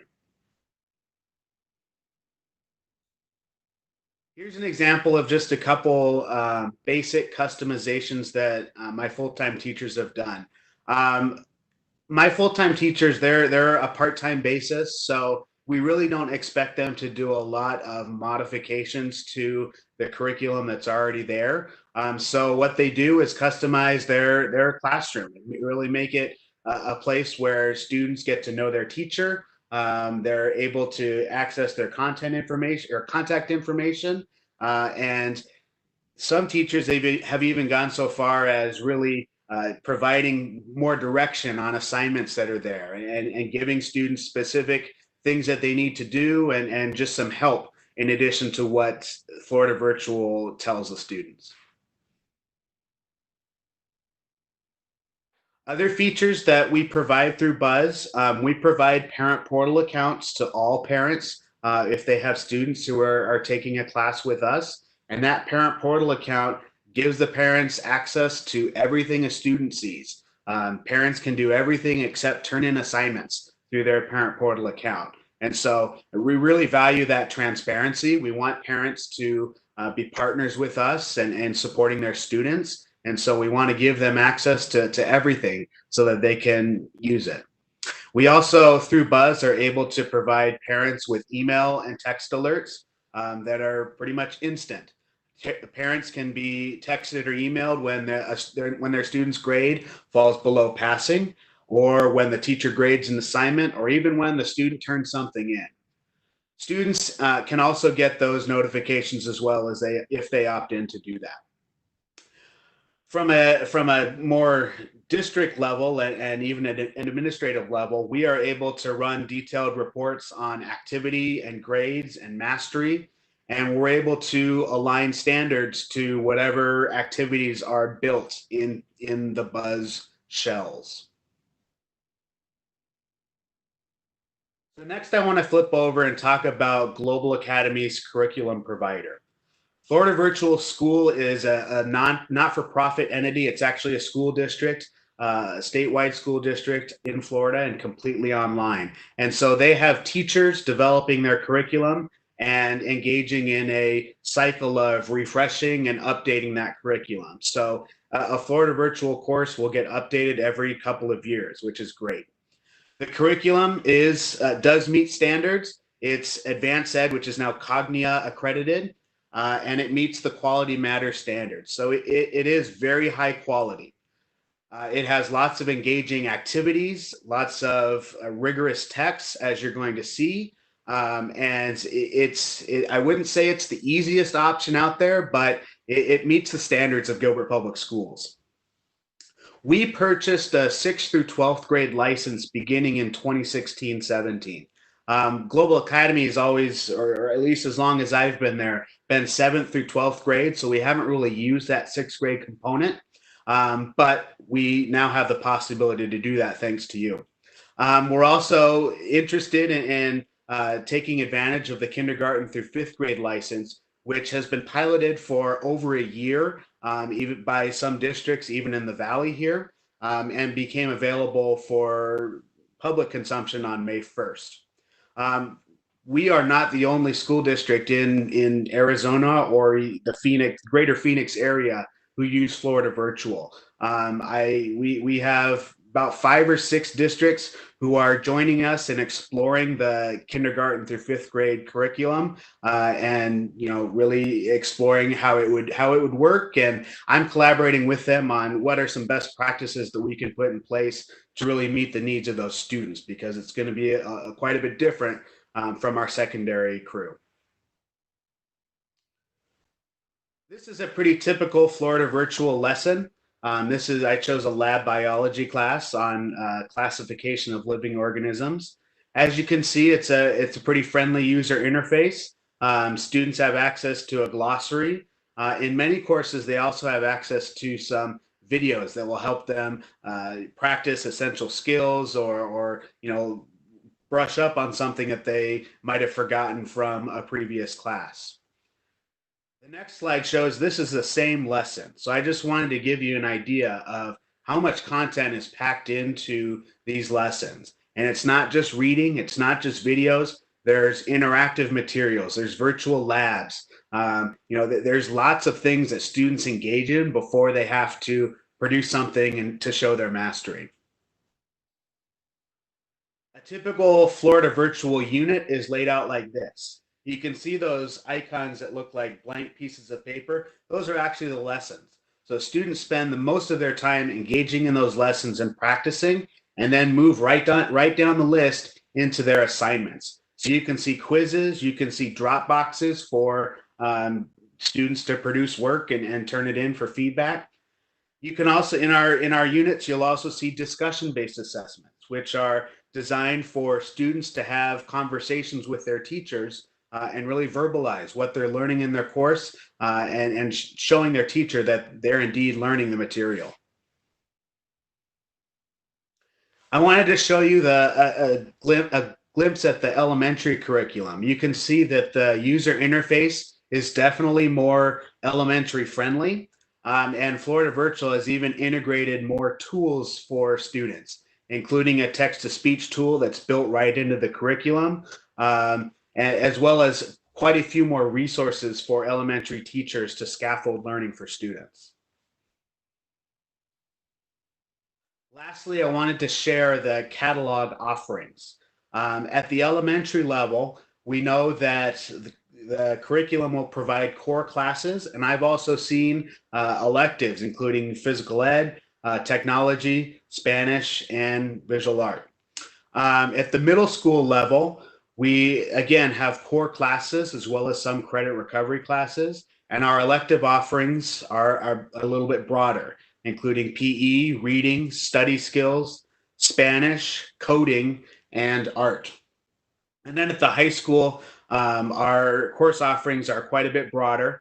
We have a full suite of on-level core classes. We also offer some honors classes. And then our electives include PE, languages. We have several languages that we have the capability of offering. We have technology classes, including a few in-depth computer programming classes. We have art history, as well as social science classes, including psychology. The catalog also includes curriculum for pre-calculus, which we currently do offer, and AP classes, which we currently do not in the full-time setting. I wanted to note that those pre-calculus and AP courses have an added cost of a virtual textbook that we do have to purchase when students enroll in that class. That's really what I wanted to share. I'd love to answer any questions and share my experience further. Dr. Bartman, thank you very much for that presentation. One question I have is, in your view, how difficult is it for the educator at the brick and mortar facility to transition to a global kind of service? Thank you for that question, Dr. Santa Cruz. What I have found is that the functionality that teachers have learned within Google Classroom is transferable to the Buzz environment. Buzz has many of the features that are found in Google Classrooms, and the tools look very similar, but Buzz does offer a little bit more. And I'm excited about the possibility that teachers would be able to bring in potentially resources that would supplement our adopted curriculum. So, you know, I think there will be some transition, but I think it's doable because our teachers do have experience in that Google Classroom environment. Thank you, Dr. Bartman. Board members, any additional questions? Dr. Santa Cruz, if I Go can ahead, Ms. Wood. So, a couple thoughts that I have. One, could we go through some type of a curriculum approval process, or at least as before, or in conjunction with looking at the elementary addition to this Global Academy, especially if we're going to offer that to our students as an option? We definitely, Mrs. Wood, we definitely would. Not only would we want to provide some presentation and some opportunity for them to look at the resources for us to get feedback prior to the students beginning, but also we would be able to, for sure, continue to go through that process of answering questions and providing additional resources for them to look at and to ask questions during that time that we are implementing. Okay, and that would be sooner than later, right? If we go this route. Great. I was thinking about it, and I thought, could we almost, if this is the route that we're going for the online, to include the elementary students as well, could we, like you said, post presentations, maybe open up some of this so parents and families can see, kind of almost have like a tour. You know how we have those tours of the schools and stuff? Could we have kind of a tour of Global Academy to give people some idea of what this will look like the best we can? And I know with the elementary, you mentioned, Dr. Barton, that it would need to look different than the secondary because there needs to be more, hopefully, teacher interaction is what I'm guessing. Is that what you would anticipate? Thank you, Ms. Wood. Yes, absolutely. I think when I envision elementary, I think that there has to be a significantly higher level of teacher interaction with students. Obviously, there needs to be a lot of onboarding with students and parents at the start of a course so that parents are comfortable supporting their student and the student develops a sense of autonomy with the platform. But, you know, I think it would be imperative that the teacher is communicating, if not once a week, perhaps more, because online curriculum is just, it's a different way of learning. And for students who've never been exposed to that, or maybe have less of a sense of individual organization and motivation, the teacher definitely needs to have a larger role than perhaps we do with the secondary. Well, and in addition to that, kind of some feedback that we've received as well would be people would appreciate, especially if we can hire more full-time teachers, families would appreciate more interaction in general, even with secondary, that it's a daily or a video class that you join in here and there, or regular hours that your teacher will be there. Just a lot more of that hands-on interaction, maybe more of a hybrid feel. If we can work toward that, I think would be a really good addition. Again, I know we're trying to put this all together to provide this option, by August, but just maybe if we keep that in mind as we keep working toward that. Absolutely. Thank you. Finally, another suggestion that I'd heard too is, could we look at offering rolling start dates, especially for secondary, maybe in providing more, and tell me if maybe this is what you already do, but I don't think so. Like every 2 weeks or 3 weeks, a course would start, so that, or 2 courses, you could start every couple weeks rather than just by the semester. Thank you. Yes, we actually enroll students pretty much every day of the year. And we get usually 100 plus enrollments a week. And so we enrolled immediately the next day because we want students to get in and going. Oh, right. So you could, if a student's already involved, if they finish their class, they could start a new class as they go. Okay, that's great. That's what we encourage. Just the summer school has specific start dates, though. Yes, and that's a result of we have to have a certain calendar with summer school, especially this year, the way that the state is funding us. So yeah, and we have a lot of pieces that are happening at the same time as summer school is. A lot of technical things that our technology services office is doing in terms of rolling over to the new year, getting everything set up for the next year. So we have to somehow have kind of an end date for that summer school session so that we can make sure everything's ready to go for day one of the school year. Okay, I appreciate that. I appreciate that you're working toward all that flexibility. And I know that you have, how many students do you have enrolled for summer school this year? We have 3,200 students. Wonderful. How's it going? Very busy, but so far so good, I think. Thank you. Board members, additional questions? Doesn't sound like it. Dr. Newman, Dr. Bartman, thank you for that presentation. Dr. Newman, you've been very busy. The team has been extremely busy for sure. Thank you for that, Dr. Santa Cruz. Sorry, Dr. Santa Cruz, I do have some questions. I forgot to unmute my mic. So could I go ahead with my questions? Too late. Go ahead, Ms. Humphries. Well, I'm learning technology too, and doing the Zoom thing, I have to remember to unmute myself. So I did have a couple of questions. I really appreciated seeing the curriculum. I know that when we upgraded our online curriculum, that this was a much better option than we had previously. Are we able to help students finish? Are we getting a better percentage of students who are finishing their courses and going through to completion? Yes, over the past couple of years, and especially leading into this year, that was a priority of mine. So one example that we just launched is that we have a referral system for teachers. If they spot a student who's struggling, they can fill out a referral, which goes to our staff, and we're following up with students immediately. And that's intended to really target students that could, in other ways, fall through the cracks, and just really making sure that we're helping them and making sure that they know what they're doing and what needs to happen next. All right, thank you. I appreciate that because I know that sometimes with online in the past, it has been more of a struggle to make sure that students finish the class and complete it so they can get that credit. So I really appreciate that that's a priority and that you're working on it. The other question I had also had to do with teacher interaction.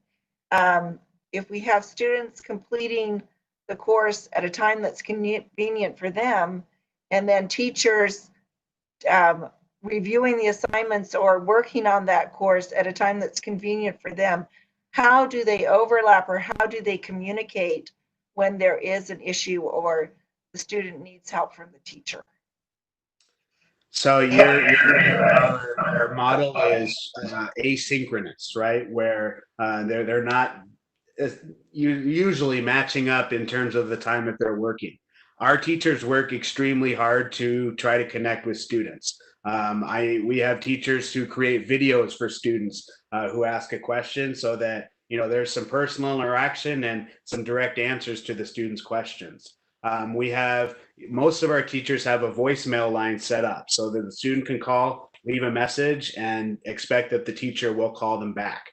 And so, it's hard because our teachers are also teaching during the day, right? They're doing this part-time and kind of doing the best they can with the time that they have. But I can tell you that our teachers really are there to help students and are doing their very best to connect with them, even at all hours.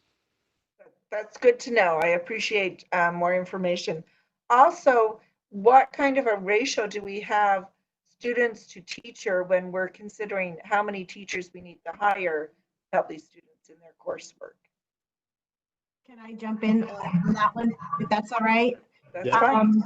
That is what the committees are looking at right now, because we know that there will be some teachers that will not perhaps be able to work within the brick and mortar setting. And so the reallocation of their or their reassignment of them to the Global Academy, that will also provide, that will be their full-time job. So they will be working during the day while our students are working. So that will be a little different than what it was previously, because we've had teachers working part-time, working really, really hard to support kids, but working part-time. So we're looking forward to that opportunity. But what does that look like? What does that load look like? That's what the committees are working on right now. Okay. And so when we did the summer school, the virtual summer school, did we pretty much use the teachers who would have taught summer school at the brick and mortar to do the online classes, or how did we scale that up? So I used obviously the online teachers who were slated to teach online, and then hired the brick and mortar teachers as needed. So we weren't able to hire all of them, unfortunately, but we were able to get quite a few to come on, especially in social studies, where that's by far our most popular subject this summer. Okay. All right. Thank you for your answers, and thank you for the hard work. I know I've really seen the difference since we've been able to adopt this curriculum and how much better it's been for students, and to hear that they're doing better at completing the work and getting that credit. That's really important. Thank you. Thank you. Thank you, Ms. Humphreys. Anyone else?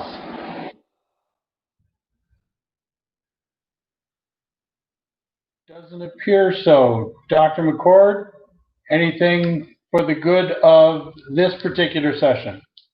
No, just want to thank Dr. Newman, our task force committee members, and Dr. Barton. Wonderful job, excellent explanations about what we're doing and how we're moving forward. Okay, it appears that we have reached the conclusion of this work study session. We're at item 3, which is adjourning this work study.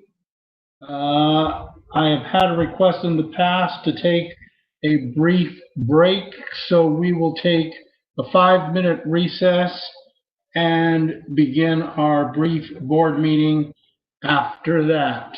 It is currently 8:17.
Thank you for your indulgence. We will reconvene.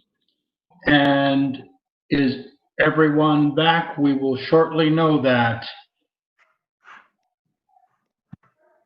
We will call this brief board business meeting to order. Mrs. Wilson, please call the roll. Mr. Reed Carr, Here. Ms. Laurie Wood, Here. Ms. Sheila Ujeti, Here. Ms. Jill Humphreys, Here. Dr. Charles Santa Cruz. Here. Mr. President, all board members are present. You have a quorum. Thank you, Mrs. Wilson. We are now at item 5 of the board meeting agenda, and we are ready for reports. Dr. McCord, item 5.01. Thank you, Dr. Santa Cruz, governing board members. It's that time of year again when we start talking about next year's budget. And tonight we have Ms. Bonnie Betts and her crew to propose the 2020-2021 budget. Ms. Betts. Good evening, Dr. McCord, Santa Cruz, governing board members. So I wanted to let you know that as first of all, Jackie Mattman and Pat Donahue are on this call or WebEx with me. As the three of us created the presentation this evening, we wanted to provide all the information to you that has been shared over the last couple of months. But as I go through the presentation, we will go through them fairly quickly as you have seen them. I thought it was important, though, that we have a lot of the content there as we are posting the meeting notice for the public hearing to be held 2 weeks from now. So the public will have all the information as well. So to begin, I'm going to go ahead and share my screen.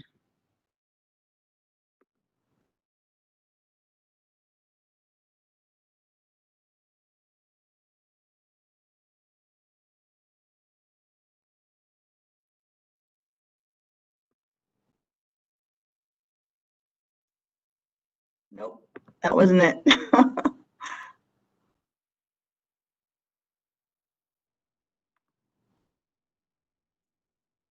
There it is.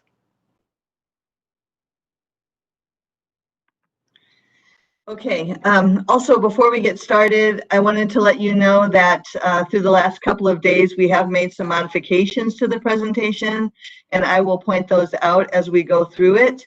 And these, so this revised presentation will be posted tomorrow morning to the board meeting agenda. So to begin, we're going to stick primarily to the maintenance and operations budget and the unrestricted capital budget. However, there are some notable items associated with some of our other funds. I wanted to share that with you. And also I wanted to share the risks and opportunities in these very difficult times of trying to figure out what the start of school is going to look like and which of our students are going to attend. So I thought it was important that we at least talk a little bit about those risks and opportunities. And finally, to share with you the estimated tax rates. We set the tax rate in August, and the tax rate is set based upon this proposed budget. So first, this is all of the introductory information that we've shared in the past, that the proposed budget is fully aligned to the strategic operating plan. And as Ms. Wood has already indicated, we did make some commitments during the November 2019 override and bond, and all those commitments are also reflected in this budget. So to begin, what is our proposed maintenance and operations budget capacity? All these items are consistent with what you've seen in the past, except for the teacher experience index. So we did have a small decrease in the teacher experience index to 1.0214 from 1.025. Again, we talked about this earlier about the ADM, that we are anticipating a lot of ADM. And then the other notable difference from what we've seen in the past is the fact that we were expecting increases in classroom site fund, but in fact saw a $9 per student decrease. So to reflect all of that, I wanted to share the the differences. So starting with the fiscal year 2020 revised number 2 versus the 21 projected, which you've seen in the past, as well as the 21 proposed. Most of these items are consistent, except you can see on the TEI where the TEI decreased for this proposed budget to the 1.0214, and also the classroom site fund. So in the current year, we are receiving $434 per weighted student count. We were projecting $465, $40 more per student, and we ended up with $425 per weighted student, a reduction of $9 from the prior year, but a reduction of $40 per student from what we anticipated. So all of those parameters are reflected in the final budget capacity or available monies we have to us here in Gilbert. The good news is we've been able to make some modifications to some of our projections. So when we gave you the 2021 projected budget this spring, we were assuming a total increase year over year of $19.4 million. And we still are at that total $19.4 million. The most notable change was in the budget balance carry forward. The revised number 2 of the current year was a $9 million carryover. We projected a $10 million carryover, and we now believe that we will easily reach the $11 million carryover, which does offset the $900,000 loss in the classroom site fund contribution that you can also see in the 1, 2, 3, 4 in the 5th row down in this table. So before I go any further, are there any questions about any of this? Ms. Betts, Dr. Santa Cruz, could you remind me why there's been a reduction in the classroom site fund contribution? So the JLBC, that's the Joint Legislative Budget Committee, makes an estimate of those revenues every spring. And in fact, they were about a month delayed this spring. It's due directly to the COVID. So when everything shut down for a period of 3 months, the sales tax revenues were greatly decreased, and classroom site fund is nearly fully funded from sales tax revenues. Thank you. You bet. Thank you, Ms. Wood. Dr. Santa Cruz, I had a question. Go ahead, Ms. Humphries.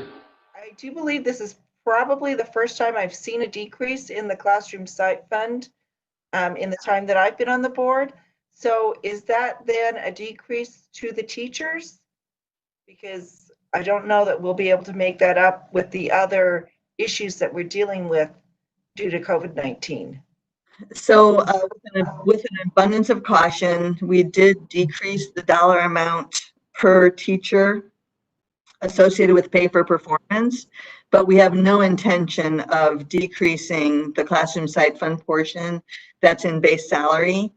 And we're actually hoping that we will be able to use a little bit of the budget balance carry forward to maybe further close that $900,000 gap. So we have some opportunities with budget balance carry forward in both 11 and 13.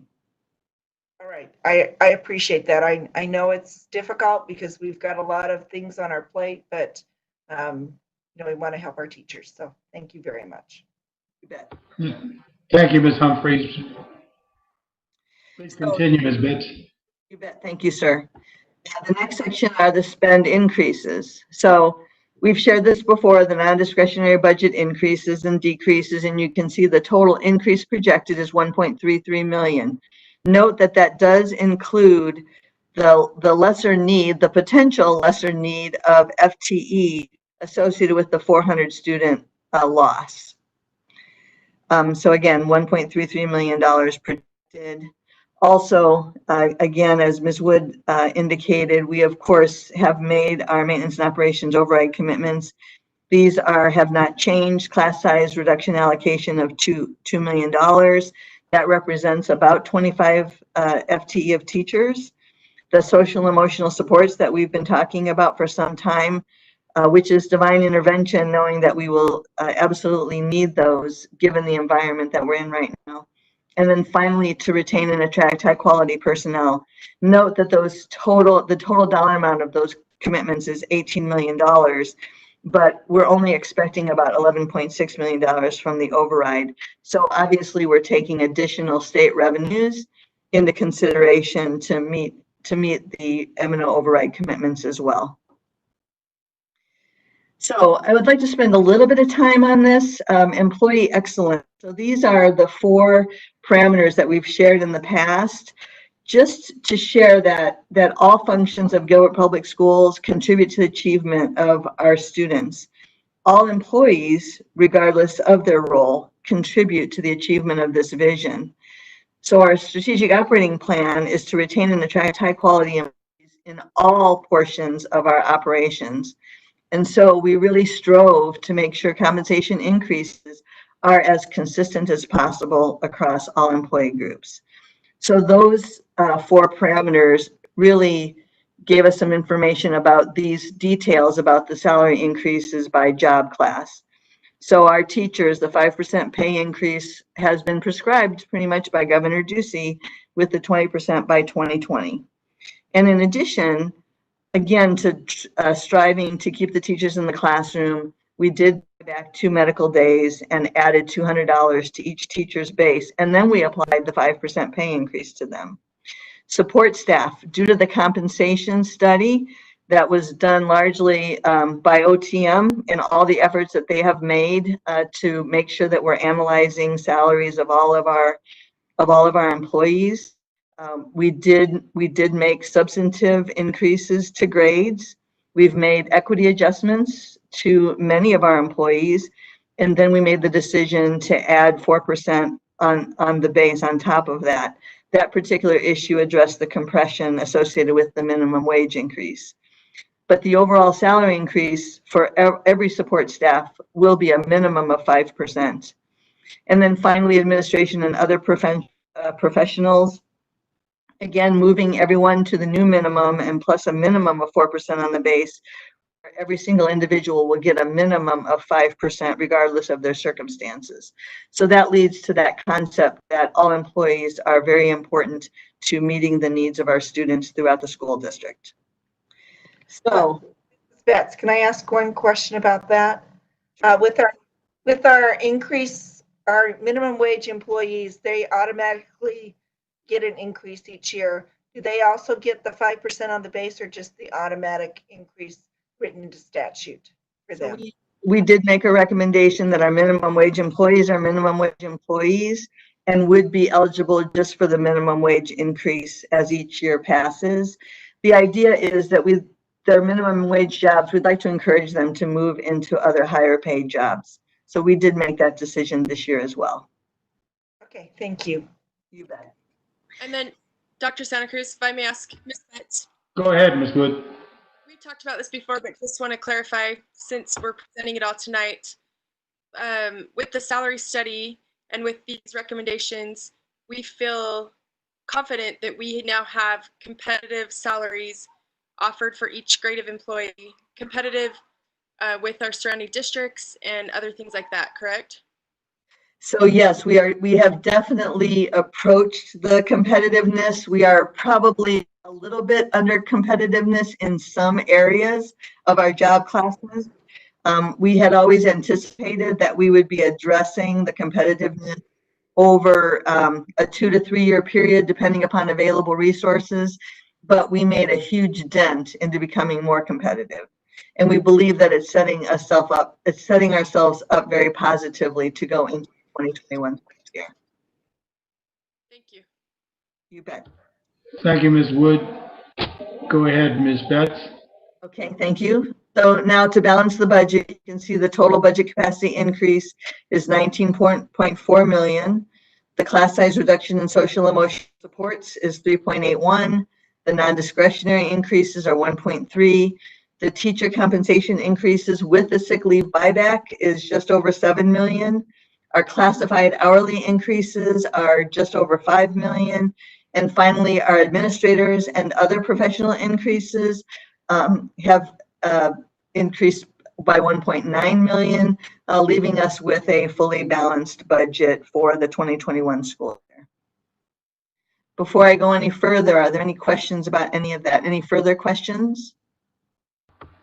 That was quite diligent of you, Miss Betts, and it is no magic. It's just hard work.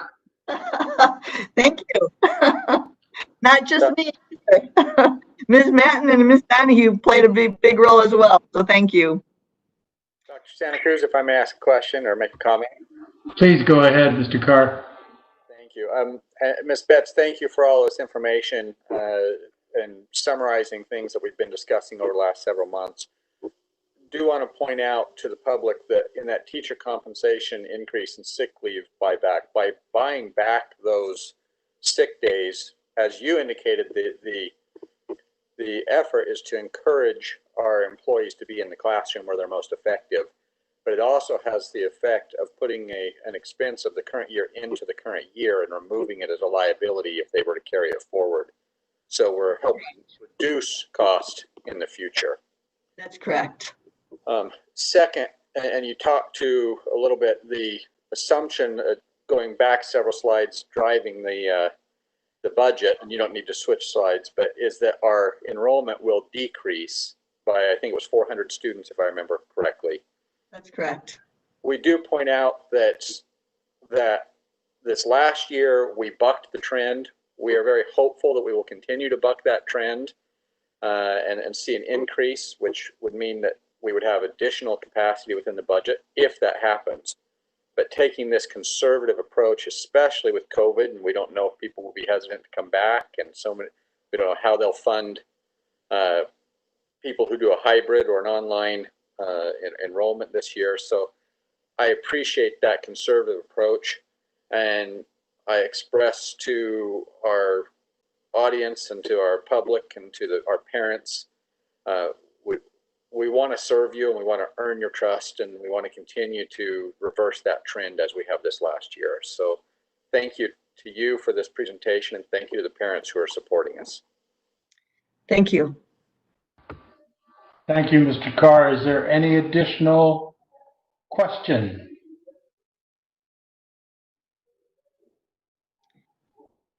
So, so this next slide is a very important one. We are required to post this to our website, and it's also on the very front page of our proposed budget. It's definitely a summary attributable to Governor Ducey's 20% by 2020. So we recalculated the average salary of all teachers employed in fiscal year 2020. So this is the current year now, at $52,446. We have increased that by 5%, the pure calculation, because we really don't know what's going to happen this summer and which employees are going to be here or not. But you can see where the percentage increase is 5%. The average salary of all teachers employed in fiscal year 2018 was $46,761. So now when we calculate the change from $46,761 to $54,884, it represents a 17.4%. But we know that the total percent salary increase awarded by the governing board since 2018 is 18.5%. So what's the story? Why is it not the same? And also note, this is one of the slides that was modified. Coming into the 18-19 school year, I had thought that the pay was 9.5% for teachers, but it was 9%. So on the posted presentation, it shows not 19%, but the actual amount is 18.5%. So to go back to that story, how do we explain that story? So I'd like to go to the next slide. So we took an example teacher in elementary, high school, and junior high. And these were 3 teachers that were here in 2018, still here in 2021. So we looked at each of them individually, and then we looked at their average. So you can see when you look at the average salary, the overall percent increase from 2018 to 2021 for these particular 3 individuals that have been here all 4 years, it was 18.69%, which you would expect for 2 reasons. It's above the 18.5% that you know that we awarded, but also the 18.69% reflects the additional $200 put on the base for teachers for next year, as well as the compounding effect of giving a percent increase in year one, and then that dollar amount going up, and then the percent increase in the following year is giving a percent increase over the increase you did in the prior year. So it's a compounding effect. So the 18.69% is what you would expect. So what that says is that when we look at the average salary globally, this is the average salary district-wide. Every year we calculate the average salary in the spring. During the summer is when all the retirements occur and when all of the separations occur. So you can assume that we have many higher cost teachers that are retiring in the summer, some as high as $65,000, $70,000 that are going to be replaced over the summer with a teacher between 48 and 55,000, say, where you can see where those savings would occur due to that. So that particular occurrence on an average basis across 1,800 teachers results in the calculated percentage of being 17.4% instead of an expected 18.5 or 18.7%. So are there any other questions regarding that? My hope was to make sure that we clarified that, and this came out of our discussions with the leadership team yesterday. Mrs. Betts, I do have a question. Go ahead, Ms. Humphries. Thank you. The question I have is the percentage in FY 2018 was 9%, but I believe the governor was also counting the percentage, the 1.2% that was given in 2017, so that came to 10% for 2018, and then the 5% in 2019 and the 5% in 2020. So I believe that if you added in that 1.2%, and maybe you could do that for us and send it to us in an email or something, I think that would clarify that we're much closer to that 20% than we realized, even though there was one year when the teachers accepted a lower percentage so we could give that a little bit more to our support staff. So I don't remember that detail in particular, Ms. Humphrey. However, the actual page on the adopted budget shows the reference year of 2018. So it doesn't. So it is true that the governor used the base of 2016-17 to do this, but the major, if you remember, he was 10% going into 19, 5% going into 20, and 5% going into 21. And so from his standpoint, the base year was 2018, and that's what's on the proposed budget. Okay, but I do remember him at the time including that 1.2 that he previously given, so that's fine. Okay. Dr. Santa Cruz, if I may comment. Go right ahead, Mr. Carr. And I too recall, as Ms. Humphries does, that there was the 1% from the previous year before his plan that he included in that. But I would also call out that the governor's plan was based off of a state average, and each district received based on the state average of a teacher salary. Because we were already above the state average, we actually received less than the 20%. Even though this board has decided to do all it can to meet the 20%, even while we're receiving less than that. So that is correct. That is definitely correct. Dr. Santa Cruz, if I could add as well. Go right ahead, Ms. Wood. Going along with Mr. Carr, I just wanted to say, so I just want our public to know and our teachers to know, every penny that came from that 20% by 2020 that came to us from the governor has gone to teachers. It just, like Mr. Carr mentioned, we didn't have that full 20% for our teacher average, but we've given everything we've had and more, as well as added in and expanded that definition of teachers, because it is that important that we could have that salary increase and provide that for our teachers. So That was my adding as well. And Thank I you, wanted to share your point too, Ms. Wood.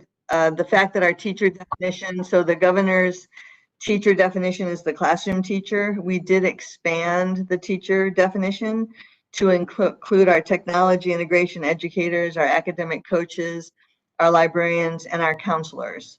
So, so the counselor position, the technology integration educator position are all really higher level positions, and our promotional opportunities for our classroom teachers. So all those have played a role in why we're not at that 20% or above it. Okay. Thank you all. Thank you, Ms. Betts. Anything else? Ms. Betts, did you have something else? Nope. I'm moving on to the next slide. Okay. Apologize. I should have already put this on the presentation. Sorry about that. So I'd like to move into the 2021 proposed unrestricted capital budget. So this is the calculation of the budget capacity. You can see the parameters there. You can see that we are anticipating a budget balance carry forward of a little bit less. We do anticipate earning some interest though in the current year in unrestricted capital. And then because the reduction, so you can see the district additional assistance adjustment is going from -5.2 to a -2.5, giving us an additional about $2.6 million. In addition, you can see that the budget increase over fiscal year 2020 is $2.8 million. So that's reflective of both the reduction in the cut to the district additional assistance, as well as the occurrence last year where we actually saw an increase in students. So the district additional assistance is calculated based upon prior year average daily membership. So I wanted to make sure that that was clear. And then as we go into the next two slides regarding the unrestricted capital spend, please know that our intention is to prioritize unrestricted capital through a zero-based budgeting process. We do treat unrestricted capital as a one-time revenue source, so therefore should go to one-time expenses. So in year one, you might have a situation at Highland High and Gilbert High where they need to replace baby grand pianos, but they won't need to replace them next year. So that would be a one-time expense that would not be repeated year after year. But we don't want to give them the same amount of money if they don't need it. So maybe that additional money would go to Campo or to Mesquite High in a subsequent year. So going to the next slide, these are what we would consider non-discretionary unrestricted capital expenditures. So keep in mind that unrestricted capital is also used for what we used to term soft capital items. So instructional technology, as well as business technology, such as our iVision software. You can see that we've got Infinite Campus up there as well under the various software licenses that are district-wide. Those are ongoing expenses that we need to account for annually. Note the curriculum ongoing plus the one-time for science kits and the English language acquisition adoption for 712 that is planned for the 2021 school year. It is plus some special education testing increases.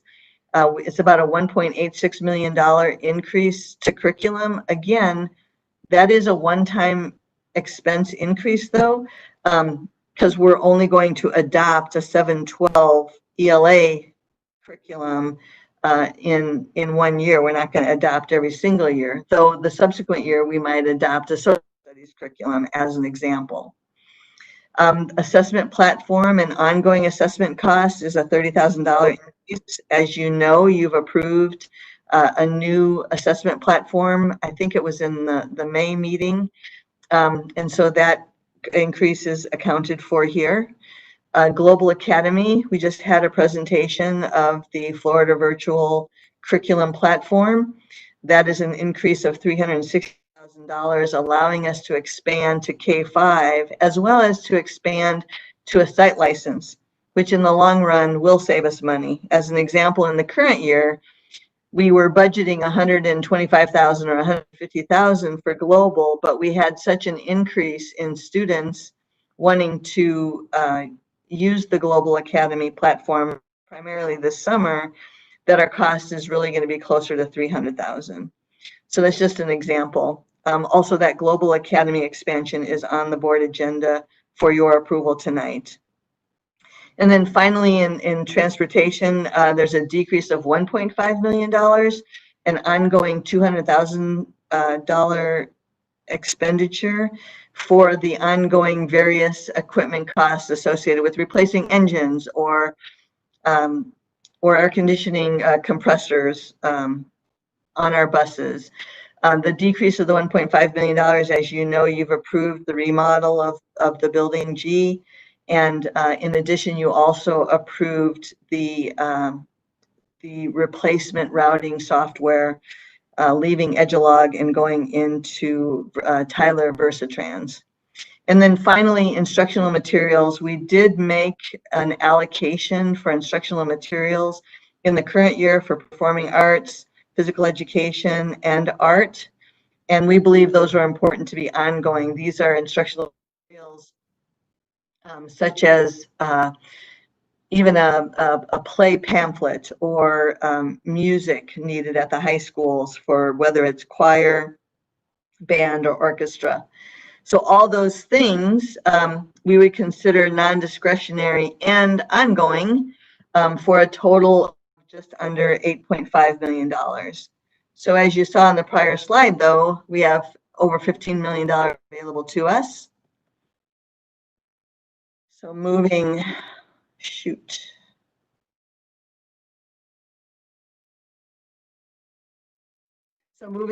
the next slide. So these are the items that we would talk about on that zero-based budgeting prioritization process. So a total available is about $6.5 million.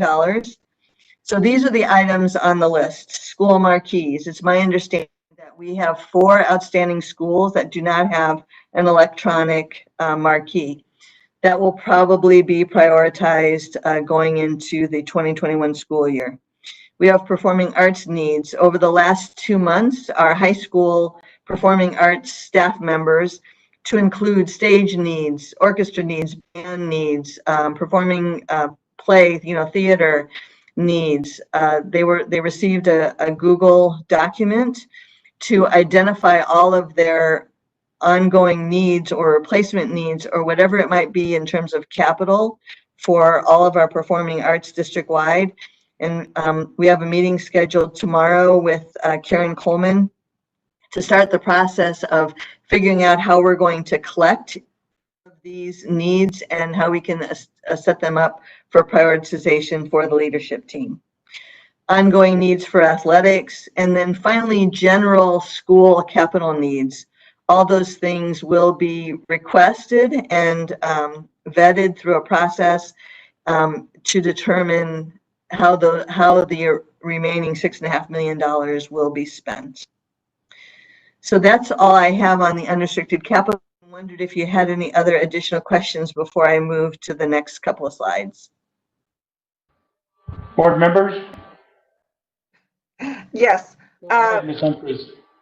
I just want to mention that when we talk about the district additional assistance, we have not totally received the amount that was cut in over the past few years, starting in 2009, but some of those cuts were made more recently. And this is the first time in 8 years that some of these things have made it into our district additional assistance budget because we've been using it to meet other needs. So while we are a little leery of what's going to happen next year with possible cuts because of the economic downturn, it is nice to see us actually have some funds to put towards these very important needs, including pianos, which will be is on our consent agenda later. And those are really important needs for our students to have the kind of education we all desire, that they come out with having had leadership experiences and opportunities and develop their talents. So thank you very much, Mrs. Betts. You bet. Thank you, Ms. Humphreys. Ms. Betts, please continue. Okay, thank you. Darn it.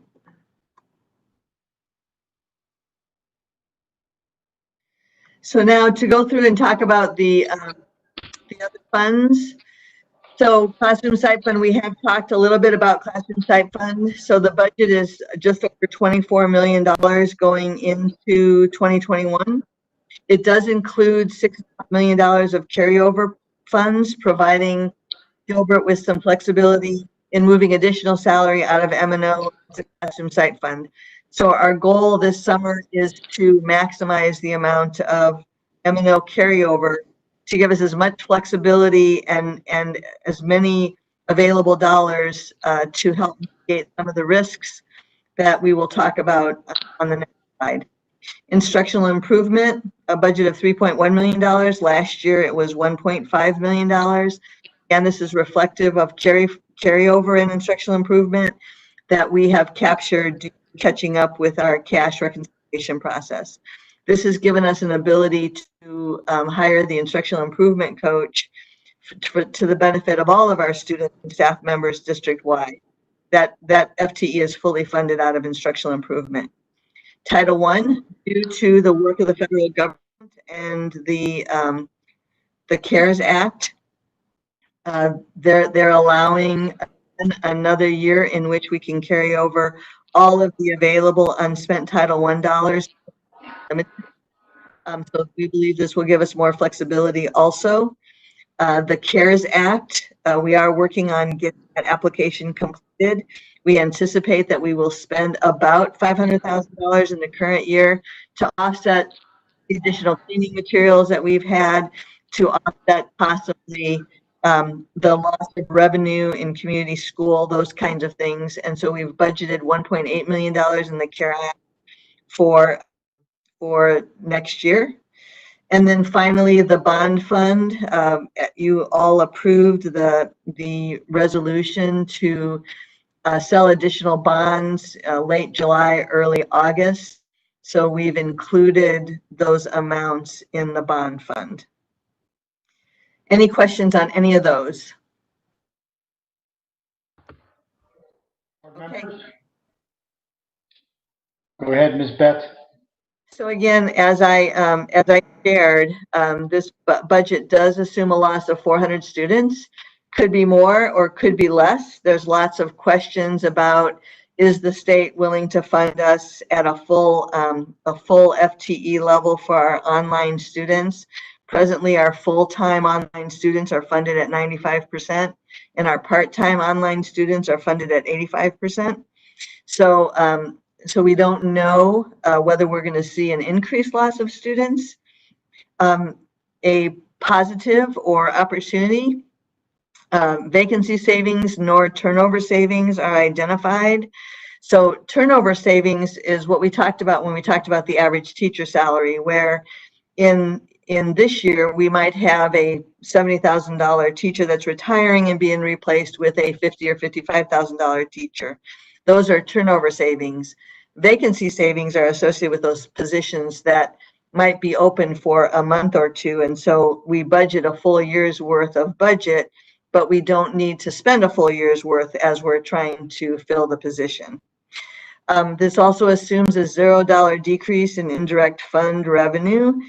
It's a question related to whether nutrition services and community ed will be able to make the contributions to the indirect fund they've made in the past.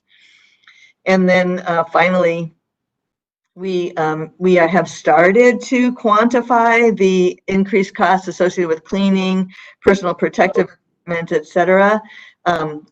So some of that is still a question as to how quickly will we go through the supplies, additional monies will we need out of the CARES Act as an example to offset some of those costs.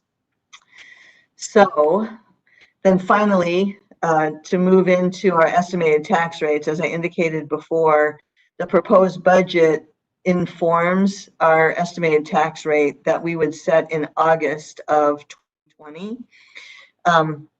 So in doing that analysis, we're sharing what our fiscal year 2020 tax rate is, and you can see the total was $5.9 million.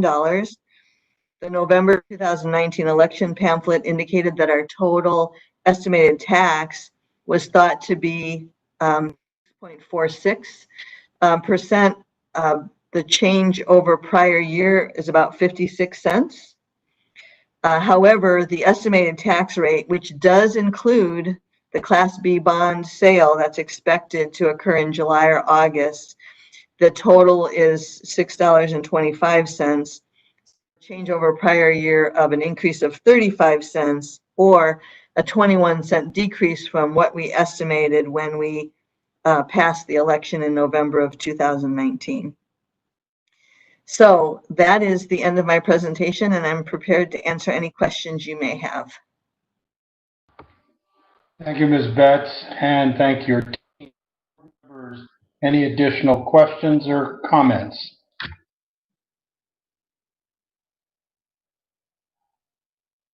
Mrs. Betts, I do have a question. Go ahead, Ms. Humphries.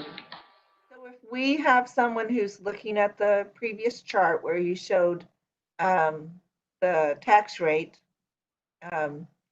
they could figure out their approximate tax liability by their assessed value of their house, and then timesing that. This is per $100, correct? Yes. Yep. Per $100 value.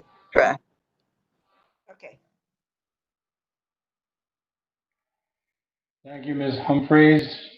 Ms. Betts, once again, you've been very clear and very judicious, you and your team, with the information and with the presentation, and we appreciate the hard work. Thank you. Board members, anything else? If not, we will say thank you, and we will move to item 6, the consent agenda. Item 6.01 is approval of the consent agenda. Board members, we entertain a motion. I move to approve the consent agenda as presented. Thank you, Mrs. Humphries. Is there a second? Second. Thank you. I think that was Ms. Uggetti. It was. Any discussion?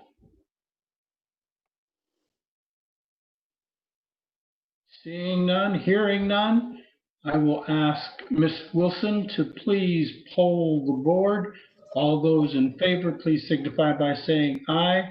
All those opposed will signify by saying nay. Ms. Wilson, please continue. Ms. Lori Wood, Aye.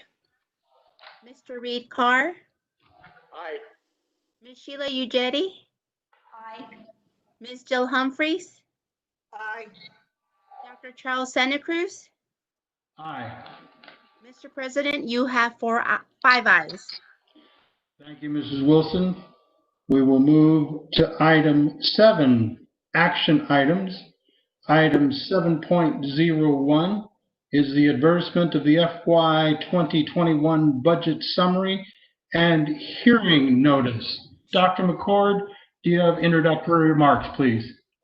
I do. Thank you, Dr. Santa Cruz, governing board members. This approval will allow the district to advertise the fiscal year 2021 proposed budget summary and schedule a public hearing on Tuesday, June 23rd, 2020, at which time administration will make a presentation to the governing board and the public. The advertisement will appear on the Arizona Department of Education website. The call for the public will be held on June 23rd, 2020 at 6:30 p.m. for consideration of the residents and taxpayers of the district.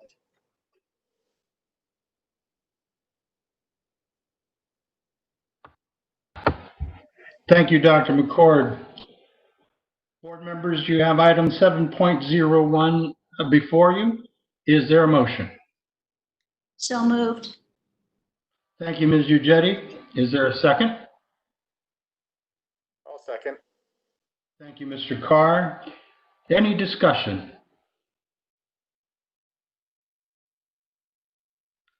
Seeing, go ahead, Ms. Wood. With this being a call to the public, how are we going to accommodate that? I think that Dr. McCord will have some instruction and some recommendations for us after our vote. Okay.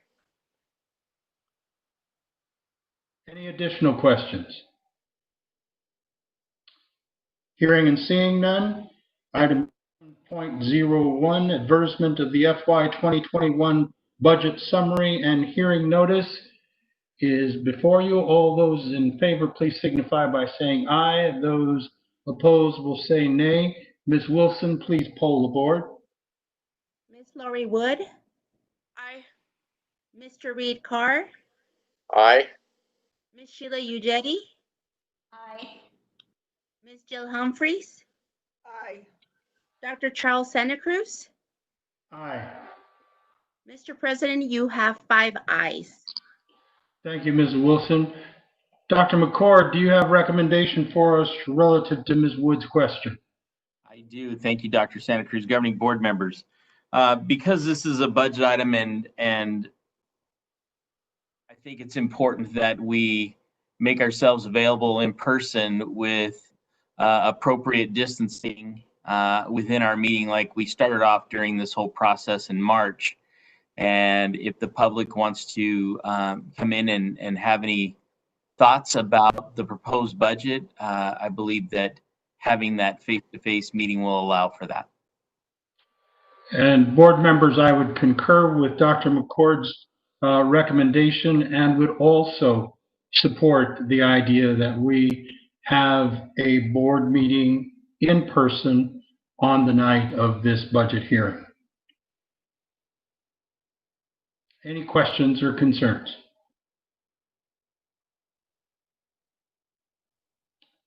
I have a question. Go Sorry. ahead, Ms. Humphries. I have a question. Would this be a resumption of in-person board meetings? Or is this just one night of an in-person board meeting due to the public hearing? Go ahead. Go ahead, Dr. McCord. My thought is that if we continue to adhere to the social distancing guidelines, that we would continue to meet face to face. And so we would step back into what we had done previously for board meetings rather than doing. That's correct. I'm a little concerned because the numbers in Arizona are spiking, but I think as long as we have sanitation and social distancing, and I may wear my mask.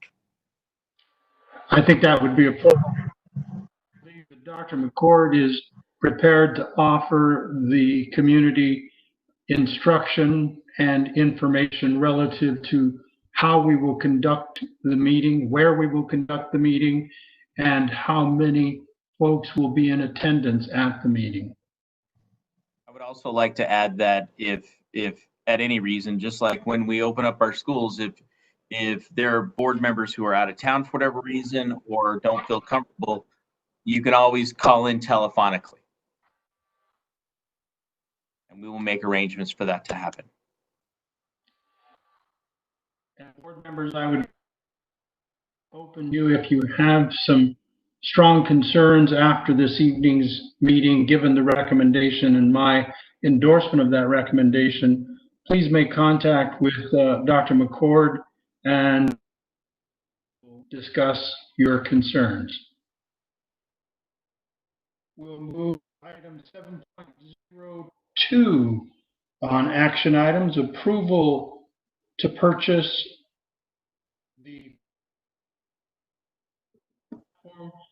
grades K-12. Commentary. Yes, sir. Dr. Santa Cruz Governing Board members, to assist GPS in providing an online curriculum platform for all students as an additional educational choice, it is recommended to expand the use of Florida virtual online curriculum platforms to grades K through 6 to upgrade the license to a site license, avoiding the per student charge.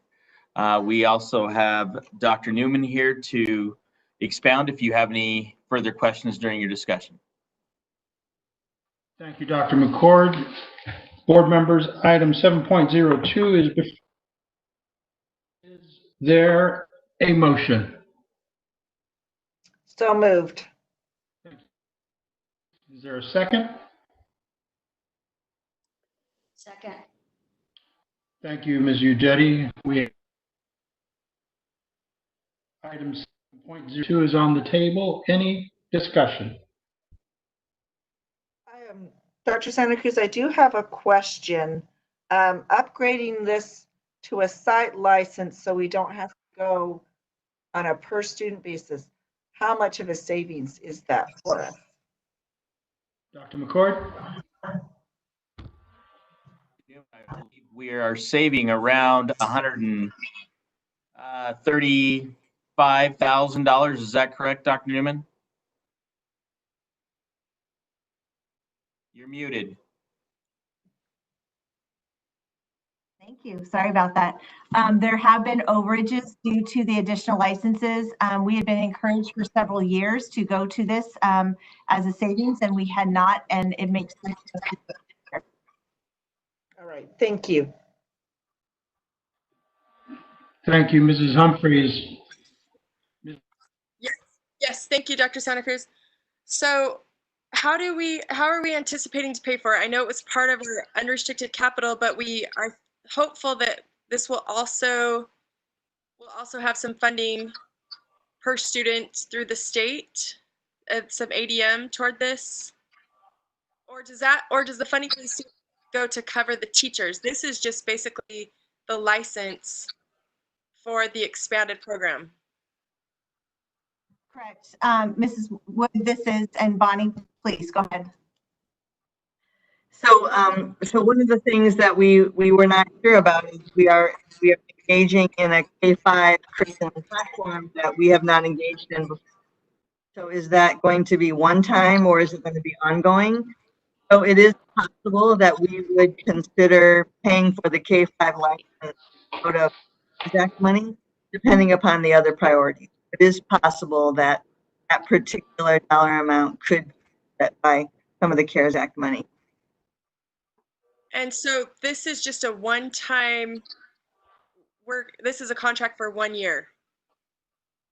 Correct. We have chosen to engage in just a one-year contract for the purpose of just finding out if this is going to work for us. Yes. Okay, great. And then just, if I mentioned it before, Dr. Newman, if we could put a plan together for a curriculum overview or curriculum review. Thank you. Yes, thank you. Absolutely, we will. Thank you, Ms. Wood. Board members, any additional? Okay, seeing none, item 7.02 is before you, and those in favor, please signify by saying aye. Those opposed will say nay. Ms. Wilson, please poll board members. Ms. Lori Wood, Aye. Mr. Reed Carr, Aye.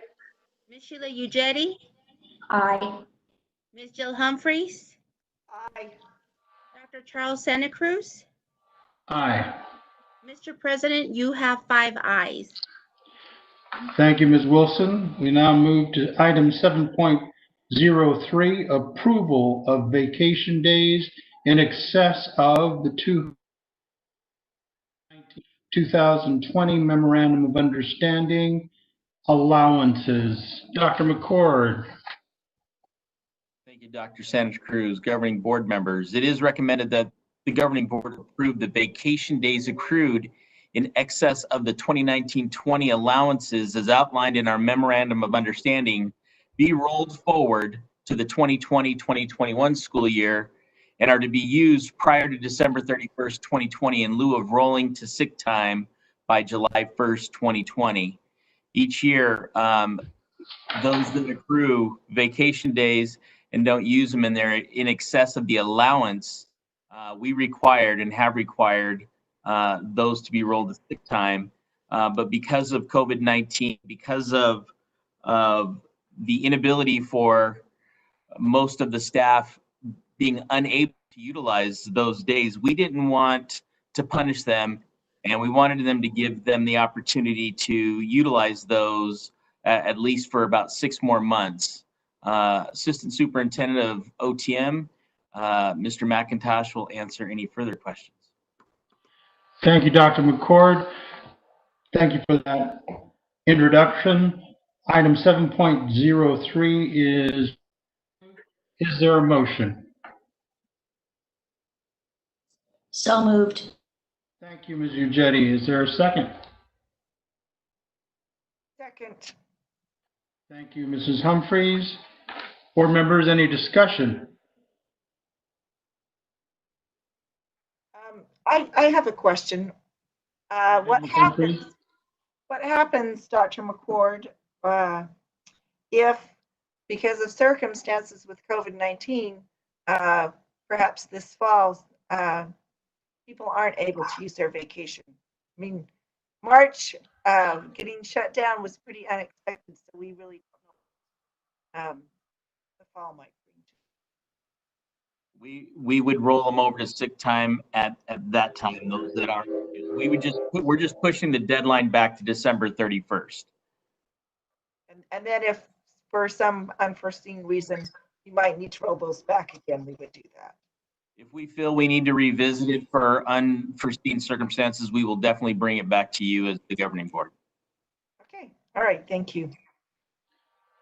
Thank you, Ms. Humphries. Thank you, Dr. McCord. Any additional question, commentary? Dr. Santa Cruz, if I might. Ms. Wood, go ahead. Just could you give us an example, Dr. McCord or Mr. McIntosh, of some of the employees and typically what they would use, when they would use this time, and then what the circumstances have been with COVID specifically, why that hasn't been a possibility? Sure, I'd be happy to. Normally during March, April, and then the summer, these are our 12-month short and 12-month-long employees that accrue the vacation. That's usually when they take them, is over the course of the summer with the inability because of COVID and operations, maintenance, custodians, et cetera, working hard to clean the buildings and keep them safe for hopefully the start of school year. They don't have the ability to take the vacations that they would normally take. This would give them an opportunity to roll it forward for 6 months, take it over fall break and over the winter holiday. Thanks. And thanks to those employees for their work. Thank you, Ms. Wood. Any additional questions or comments? Seeing none, then we will move 7.03. All those in favor signify by saying aye. All those opposed will say nay. Ms. Wilson, please poll the board. Ms. Laurie Wood, Aye. Mr. Reed Carr, Aye. Sheila Uggetti, Aye. Ms. Jill Humphries, Aye. Dr. Charles Santa Cruz. Aye. Mr. President, you have 5 ayes. Thank you, Mrs. Wilson. Now move to item 8. We are at adjournment for this brief board meeting.